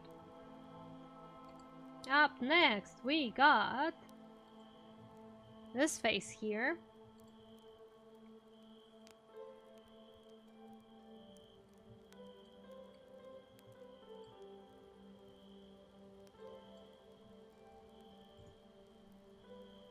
Okay, so I think in this case, again, there's more of a proportion situation, because let's take a look. So we have his eyes go in somewhat of a, like this line, right? While in your case, it's a bit less. So like I feel like I would move the eye line a bit more like this. And it needs to be a little more tilted. compared to the one he has. Because like, let me see. Let's sketch out. So we have face middle line, this line for the eyes, for the nose, for the mouth. So in your case, if we're repeating the proportions, we would have line for the eyes that goes like that, and line for the nose that goes like that, and then the line for the mouth. But also, you probably would want to lift the nose a little bit higher, because I think you made the nose too low, and it's messed up with the proportions, because your face just looks longer than his. And while, yeah, maybe that's partially because you could have added more here, more skull here. It's also just because you made a nose a little too low, because like his tip of the nose would be somewhere around here, I think. Not as low, but that's, yeah, that's proportions. That's proportions. And also I would totally move this eye a little more to the side, because I think you put them way too close together, so that will help. Maybe a little less jaw here, but I'm not sure, because like his jaw basically ends here, and then we see this neck part, so maybe you could add the jaw here as well. Don't make it too sharp, like that, and then there we have a neck. Ricky, hello! Hello, welcome! Oh, I did review your art, but that was at the very beginning of the stream, so I fortunately you will have to watch the VOD to see what happened. But hi, hello, welcome, thank you. It was your art, right? I reviewed. Because I think it was your art. I think I'm not mistaken. Yeah, apologies, brother. We're currently looking at Syrup's art. Another thing, just like smaller thing, I guess. You made him smiling. I don't know if it was intentional or not, because like this one is not smiling. Like his mouth would go more in just like a straight line, not smiley.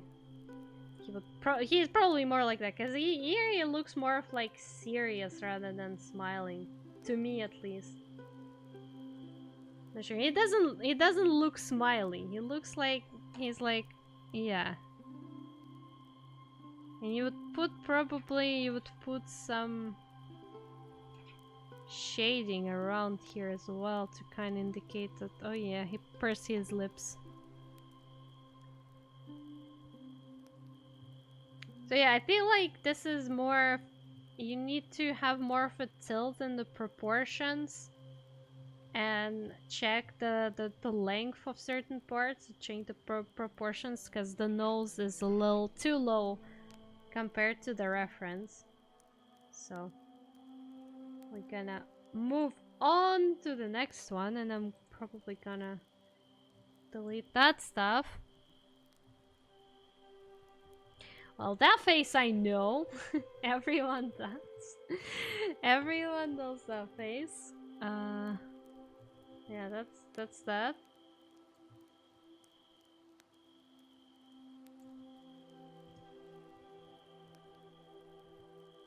Let's see what we can say about this one.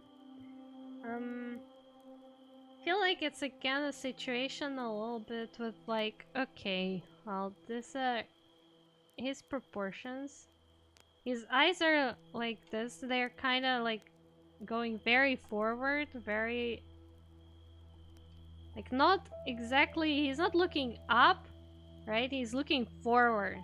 He's crying about whatever's in the front. But in your case, you kind of made him look a little up,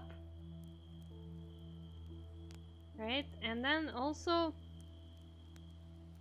well, of course, when you draw from the reference, you try to like get stuff from the reference, but you also need to have an understanding of how proportions work, because as you know, the ear in this case would be growing from here. This is where the ear goes. The ear goes from like the line of ice. See, like how there's the line of ice and it goes exactly where his ear is coming from. And then the end of the ear, the tip of the ear, is usually where the nose is at. Like that. Which does work for him exactly. But in your case, because like you made him look up, in that case a ear would be lower, way lower, if he is looking up actually. Which in the reference he isn't, but that might have been intentional, of course. And I guess just like minor thing, maybe add a little more meat to the face, because his chin looks very slim in this one, which I think it really isn't. Here is like some meat here and there. It's just less slim than what you did. I would also suggest not to do too much with the nose lines here when it's more on the highlight, because if we look at this gentleman here, which we're gonna go to him next anyways, but like here you did just a tiny bit here, just a tiny bit here, just kind of to indicate that there's nose, plus like his nose is the nose, that's the nose, that's one hell of a nose. But here you made an entire line and it does make it look flat. You're a great artist. Thank you for great artistry, D, Ricky. Thank you so much. Thank you. But yeah, this does make look nose a little flat, because this is like the only thing we have here is a shadow, which is not that strong because the light source is almost in front of the character. So this one you probably shouldn't even make that line to make it less flat.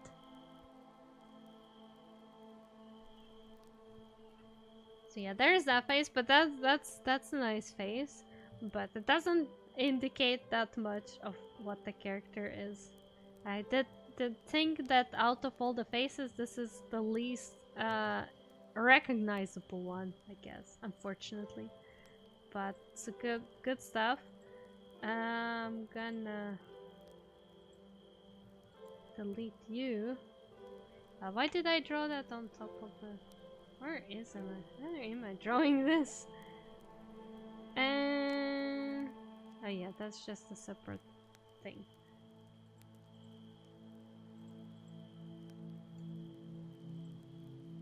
Okay, up next we have this gentleman with a pipe. The gentleman looks to me the most stylized out of all of them somehow.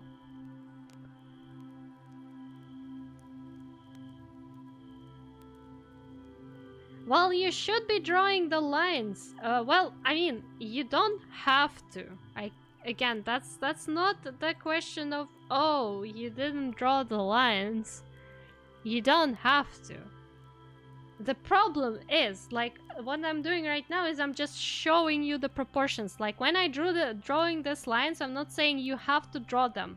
I'm just, by drawing these lines, helping you understand where exactly things supposed to be and where they went in your artwork, right? Like, for example, for the ear, it's not like I'm saying you should be drawing these lines, but I'm just showing that according to the proportions you put for the face, your ear should be there. And how do we understand that? If we have these lines, like mentally, for example, you know, we can just imagine them. Because, like, we know that, oh, the ear is supposed to be there. It's just more of... It helps you understand more visually, I think. Yeah, then proportions, I keep putting off having to learn about them, bro. That's like a very important thing that you're supposed to learn, no? What the heck? What the heck, man? But sure, whatever. We're not gonna unpack that right now. We're just going through the faces and stuff. Okay, this man looks very stylized to me. But he looks more of a caricature type of stylized, I suppose. Be right back. Okay, Clay, no problem. Like, this man looks more of a caricature type of, because you made this nose again super long compared to what it is on the reference, which might not be the bad thing. Again, if you are going for more of like, yeah, caricature stylization. I didn't know how to properly say it. It did go more stylized on him. Yeah, that definitely shows. Senpai Slytherin. I'm investigator number 69. Has caught my attention that you have committed the crimes of being a cutie patootie with a dump truck of booty despite having an... Bro. How dare you put that word into my art community? Foo. Take it out. Take it out. Take the garbage out. Don't bring the trash in here. Oi. Don't even mention that stuff here. I'm a respectable artist. Being a very angry critic in today's stream because I'm too lazy to make my own art. No, that's not true. That's not true. Don't listen to me say that. Anyways. Hello and welcome, Senpai Slytherin. Very nice seeing you here. Welcome. Thank you for joining our stream. I will continue the review. So, what I'm thinking in terms of stylization, well, first of all, let me actually do it right on the artwork. I usually don't do that. I hope you will forgive me, Syrup, for doing that, but I do feel like you put the eyes a little too close together, and it just should be somewhere more of like that, right? Because that, all of a sudden, if we look at comparison, all of a sudden the face looks a bit wider, somehow. That's just because the eyes are where they're supposed to be, because there's enough space between them. Longer nose, I guess it is fine if it's longer, but when it comes to stylizing stuff, what you want to do normally, if you want to emphasize the proportions that exist already, and in order to do that you need to understand what kind of proportions are there. So I would say that this man specifically, he doesn't have that long of a nose. That's not really long. It's more of a very prominent, very big nose, right? So I would go stylizing it in that way. Being like, okay, yeah, well, his nose is just kind of big, so I would make it very, very big nose. And I would potentially move it a little up, maybe a bit up. Should probably be doing that with a darker pen. Let me do that. Yeah, I'll put it more of there. Because, looking at this man's proportions, I'm thinking, well, his face is not necessarily long. His face has some, like, strong features, but also his face is more of a round face, especially considering he's bald. It's like a very round face with this very nice... I guess it's just whiskers, right? I don't know the proper names for different styles of whiskers and beards and stuff. But yeah, that's so like his face shape would be more of a round, like more of like an egg shape type of stuff, but not necessarily an egg, because like he goes just an oval. This man is just an oval. His face is an oval, because you can fit it in an oval, I think, pretty well, like that. And this is what you do with studies, with like face studies, when you try to draw that. You try to grasp the general proportions. You're like, okay, his face looks like an oval, and he has a pretty chunky nose, but he's not necessarily long. So what I'm gonna do, I'm gonna try to draw him as an oval with like a big nose, right? Eyes here and there. And I am gonna bring back the old version as well, just to see.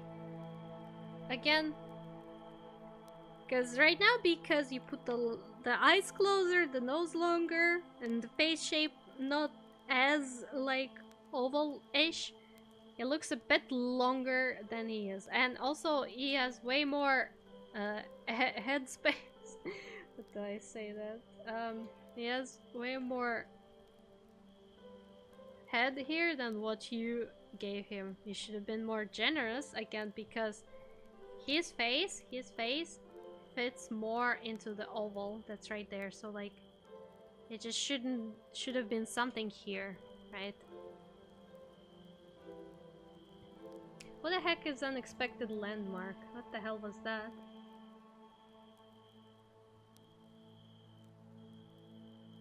Ah, it's best to yours on whatever, as always. Oh well. Anyway, so yeah, that would be that. That would be that man's face. I hope that is still useful. And then nobody is falling asleep. We have a very nice background music right now that's pretty much there to put everyone to sleep, but yeah, it is what it is.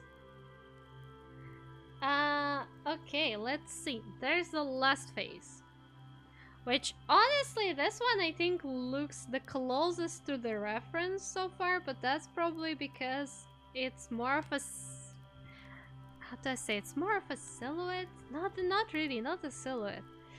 I think it's partially because of the technique you used to draw it.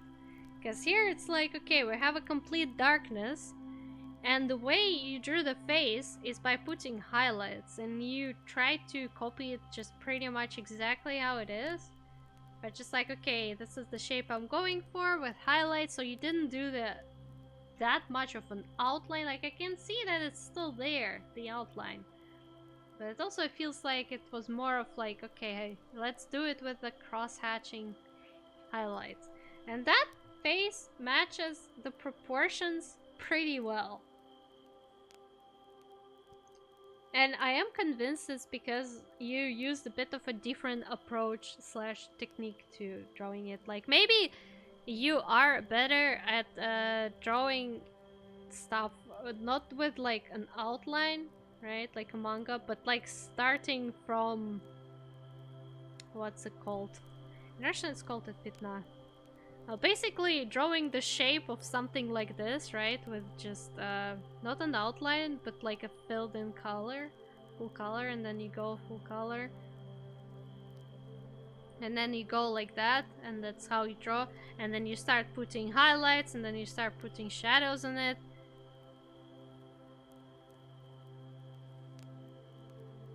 Yeah, that might be something that you're just generally better at, because I think that's what you also did with a horse last time, or something similar, and that worked pretty well. And again, as I said, this face I think is the closest to the reference in terms of proportions and everything. So that one is pretty good. I don't have that much comment on it. I think the only comment would be that it looks a little blurry, but that just might be from the way you screenshotted or exported it.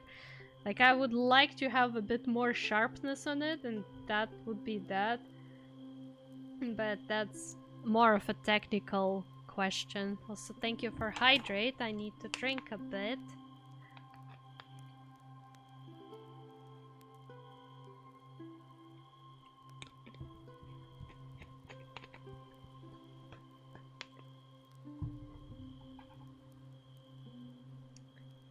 Okay, well, that was that for you, I think. I think that was that. Can't delete the references. That's pretty good work. That's pretty good work. Being able to work with such different faces, I think, is a great skill and just a great idea. I can't do faces like that. I'm very limited to my anime faces. That's why, in general, I have a preference for making creature designs and models, even if you can't tell. But yeah, that's true. Just because, like, I would not be able to do that.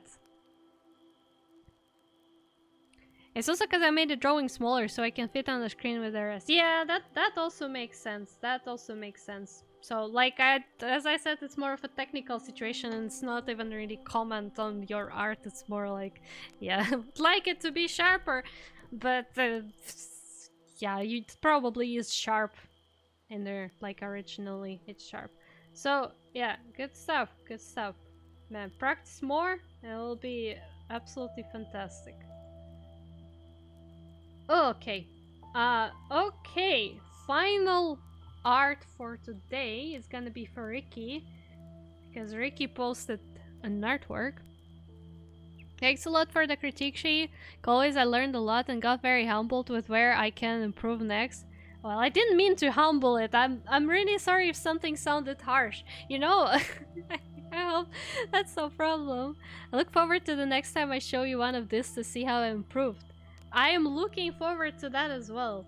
I have to tell you guys though, since childhood, and I don't know where that even came from, I am so bad at taking critique, because even when somebody critiques me in like the nicest way possible, with like the best, the sweetest intentions to just help me, even if I'm like, okay, I do really need that, like I need the comments, I feel so hurt by critique. Maybe it's some deep psychological problem where I feel like, oh, I need to be perfect in order to, you know, have value, but that's a completely different topic that we're not gonna discuss. But yeah, I was so bad at taking critique. Like as a child it was even worse, because then I didn't realize it, and every time somebody was actually giving me helpful feedback on my work, I was just on the verge of tears, like not joking. I was about to cry because, oh no, I'm not doing it perfectly. So every time I'm critiquing someone, I hope I'm not making them feel the same way. Like, of course it got better for me as I got older, because now I realize the problem, but it's still there and I don't know how to even get rid of it, because it's just a feeling that you get automatically from somebody giving you mistakes. I always try to see critique I get as where I can improve, not how bad I am. Helps a little. Yeah, that's what I also understand with my brain, but not with my heart. It's like, you know, it's an automatic response, right? Like you get that and all of a sudden you feel that, and in order to stop feeling that you need to tell yourself things. But it's also like, oh, yeah. Especially, you know, it gets bad when you made a work and you're very proud of that work, right? You're like, yeah, this is definitely a cool work.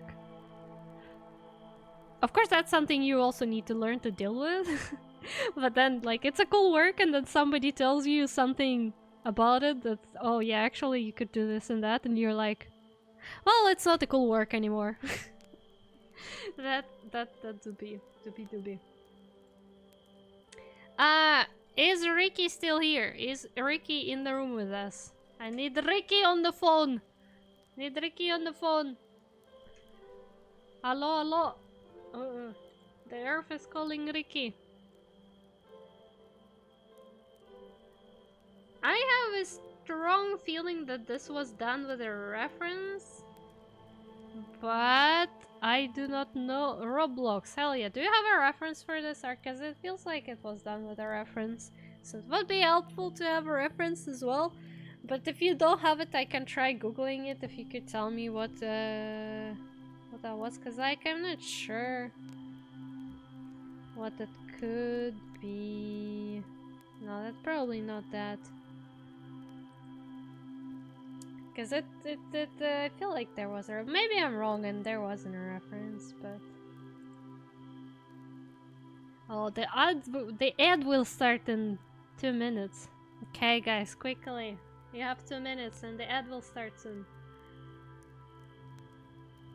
I was done with one, but I didn't fully use it. Do you still have it, or did you lose it? I could try finding it myself if you don't have it, but you at least remember how to find it. Maybe.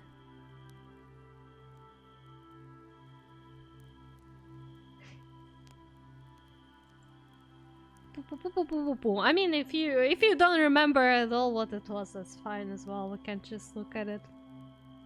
But you know, sometimes could be helpful, especially when it comes to pose building and anatomy, because it really helps to compare to the reference, maybe like in terms of a pose or something. Have to look.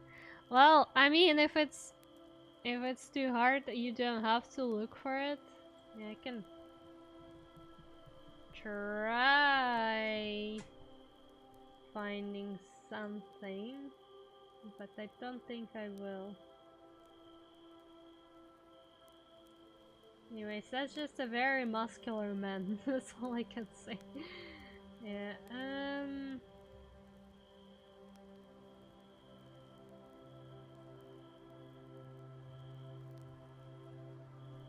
yeah, no, I don't think I'll find it either.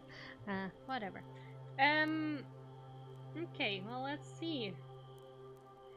I mean, it is a nice pose, but I'm trying to... He is very much rotated, because... Trying to understand how it's built. So, like, we have the torso here, right? But then the ass is right here, and like it's turned, right? Like he's turning like this, and like there's one leg, and then there's the other leg. It's going like that. Welcome back, Clay. Welcome back. We're looking at another Iki's art. So yeah, I think that's pretty much the intention. Well, of course there's a stronger turn here. I think that's what's happening in terms of the pose, and obviously correct me if I'm wrong. I'm just trying to rebuild the pose because you can't really see much behind the hand. But if that's the kind of pose we're working with, in that case I would say that you should have shown a bit better turn here, because right now it looks like, okay, this is profile, this is profile, this is still profile, all of a sudden 90 degrees turn in the hips. But you can't just turn your hips 90 degree and leave your entire torso not turned. It feels like there should have been a bit of a slower turn here. Then we have a shoulder somewhere here, and then the other shoulder is there. There. Okay, that's gonna be one layer now. Okay.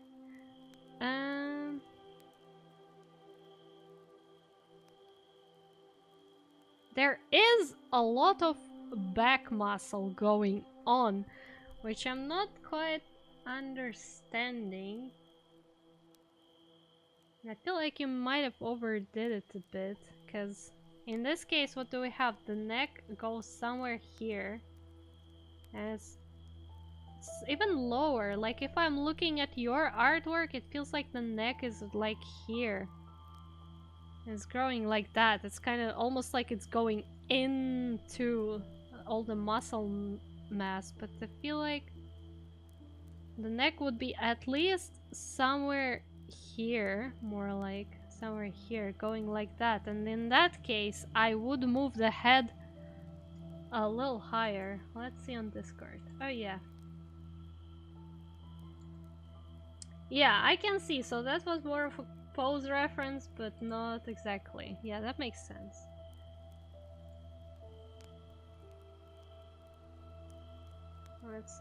Let's put it to the side. Let's put it to the side.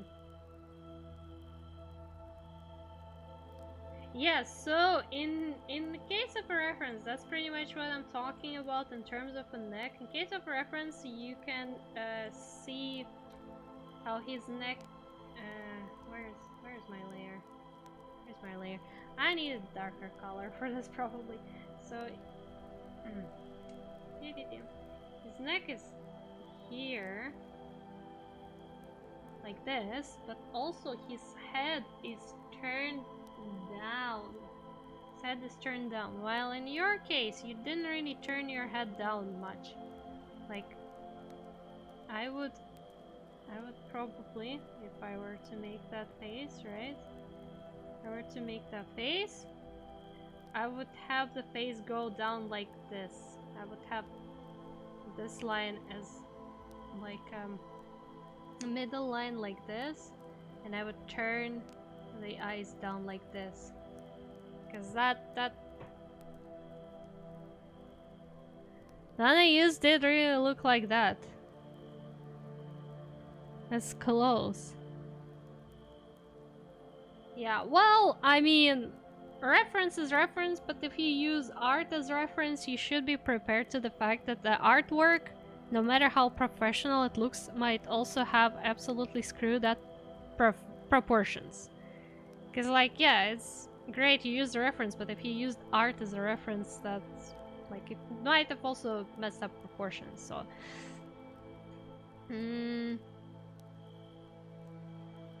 So yeah, I would turn the face a bit more. I would even go as far as to turn it not just down, but also turn it to the side and move it a little bit forward, because in that case, if you move it a bit forward, you have enough space for your neck, which honestly should be going like this somehow. Like, you would have more space for the neck, because right now it feels like there's no neck whatsoever. The neck is gone. It disappeared. Because there should be a bit more neck here. So right now you're pushing your head inside the body. But you can see here how the head is not pushed as much in. I still have a bunch of questions to muscle situation on this artwork as well. Because yeah, it looks impressive. There is a back muscle I can see, but what's going on the shoulders?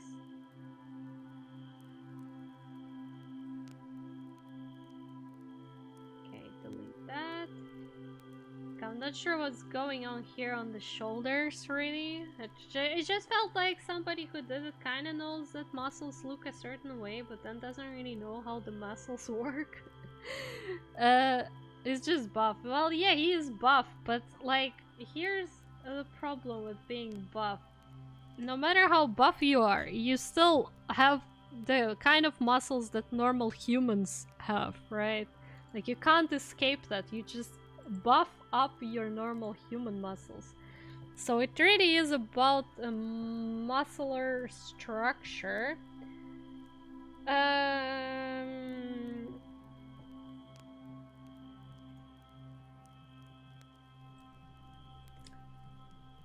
in this case, I would refer to bodybuilder reference, like IRL pictures of bodybuilders, to see what the hell is going on. Let's find some super muscular bro. Let's oh god, this one is shredded. He has no fat. He has no fat under his skin. So yeah, I would take something like that, kind of as a reference.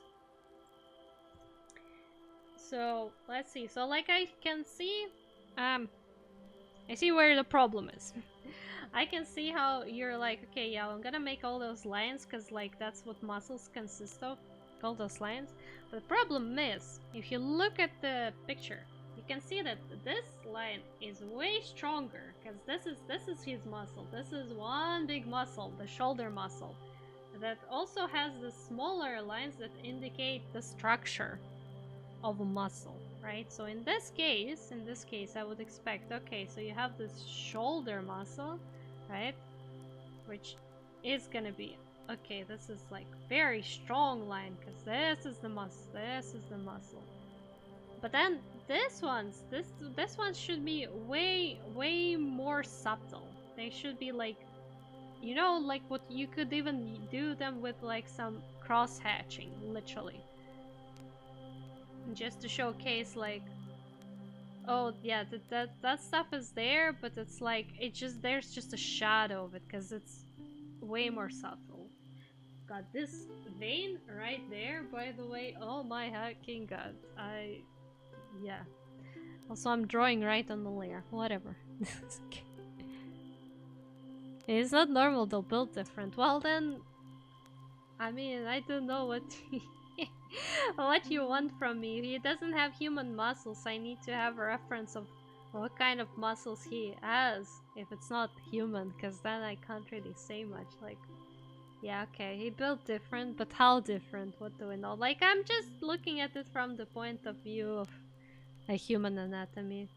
And again, it still stands, since you are doing traditional art and you do some like hatching and here and there, you could use that cross hatching to indicate certain shapes and volumes, just to show that, oh yeah, well, they're not as strong as the other ones. Just look up Buffman. Well, that's exactly what I did. That's exactly what I did. What I'm showing you right now is exactly what I'm showing you. This is what the Buffman looks like. Like, yeah, I can find another dude, right? Well, I Google Buffman, right? Here is another one. Literally, first picture on Google. Same situation. Same situation. He has the exact same muscle structure that you would expect from a human. He has his shoulder muscle right there, giant one. Then he has these muscles that you can see, right? These ones. And yes, there are some smaller details inside, but they are more subtle, so you would use something to indicate it. To indicate more subtlety. That's that. So my point still stands. I don't really like the fist though, but I can see that, yeah, that there was a reference for the fist, but the way you shaded the fist is pretty nice. I would say it looks even nicer than the original here. Like, you did a nicer job shading it. Looks very three-dimensional, so that's great.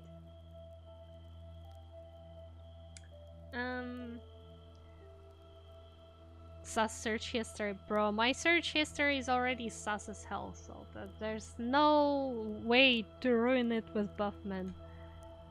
But the jawline, I would also think a bit more about the jawline, because this is how the jaw is built, and this is where the ear normally would be. Like that, so that's just a little bit of a thing. Like, you can even see it here, right? Like on this reference. This is how his jawline goes. It's an angle, and then there's an ear here. How proportional this ear is, well, that's a different question. But yeah, like, you compared to you just literally made a straight line, so there's no jaw, but the jaw joins to the skull in some way, so there has to be this kind of like a hinge for the jaw. Basically, that's what jaw is like if you look at the skeleton, kind. It joins the skull, and that's where the skull is. That's where your brain bone goes. So yeah, there would be a bit more of a jawline here.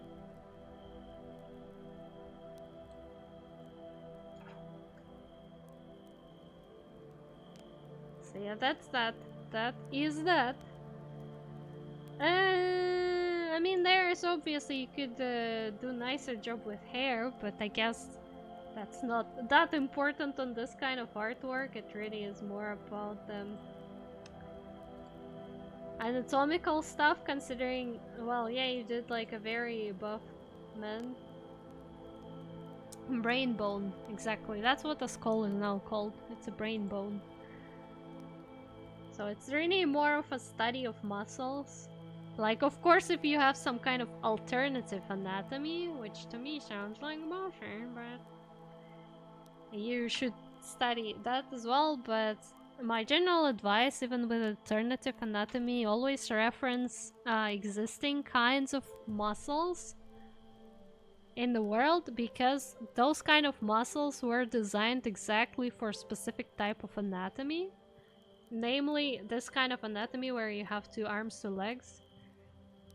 And this kind of muscle is designed to make your body function in a certain way. So, yeah.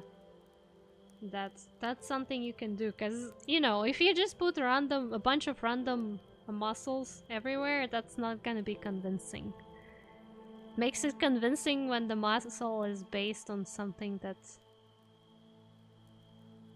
I just straight up starting drawing the first all the way up.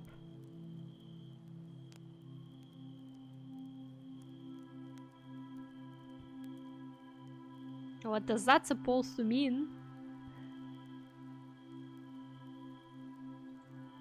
Anyways. Good job. That's a very complex anatomy situation. My voice is dying. I need to drink.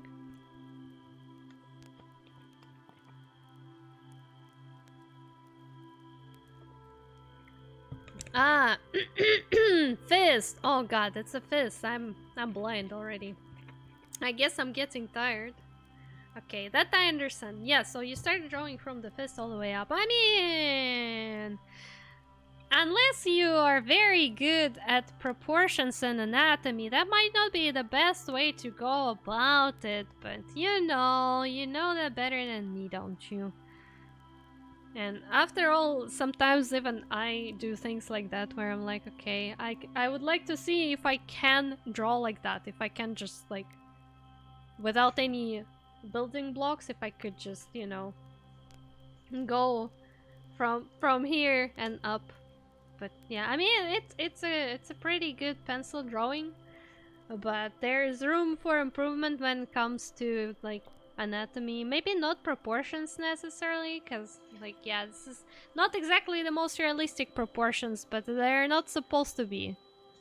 A pro lazy artist, yeah, I see that. But yeah, anatomical stuff, yeah, maybe that's something you could look into. Anyways, that's gonna be that. And I think that's gonna be that for today. I'm gonna bring back this fox in a box that I will need to export and send to Foxy.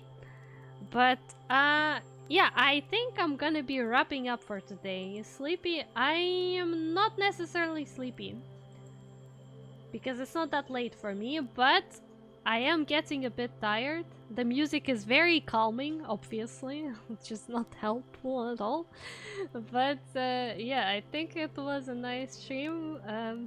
Bring more art. Let's critique each other.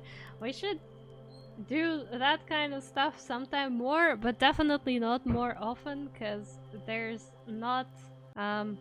it's not the kind of content that you would do that often. Brain juice is running out. Oh, hell yeah. Oh, 1 push-up. Okay, let me go do and push myself up. Let me push myself up. Okay.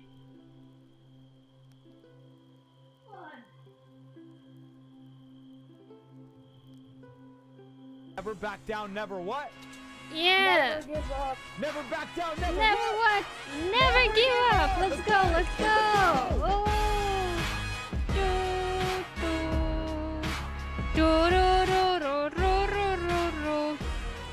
3 hours of critique. Oh my god, I was yapping for 3 hours non-stop. Of course my brain juice is gone. So I suggest we collect our last final efforts and we go raid June, as we do quite often. June is artist, a very cool artist, currently working on art, so I think that's a perfect match. So I'm gonna boot up the raid for you all, my dear lovely people. Wait, I need to go to this category, and then we can select June, and we gotta support June, and I hope everyone will support June, because June is a super cool artist and a very good friend of mine, so we need to be nice and supportive. So yeah, that's gonna be that. Where is my OPS? It is right here. I'm gonna give you all the raid message. There you go. If you have a sub, feel free to make your own raid message with existing emotes. If not, you can use this one, which has been there since forever. It was very fun. It was enjoyable. You know that looking at your guys' art also inspires me and helps me understand my own art better, because when I critique your art, it makes me think about certain aspects of art and break them down to explain to somebody. So I'm like, okay, yeah, I should think about that stuff in my art as well. So that stuff is very cool, and it's just in general very nice to chill with you all. Thank you all new people for a follow. I really appreciate it. I love you all. And for now, we're gonna say goodbye. I will stream next week. I don't know if I'll have a schedule or not and what I'll do, but I'll definitely do some art.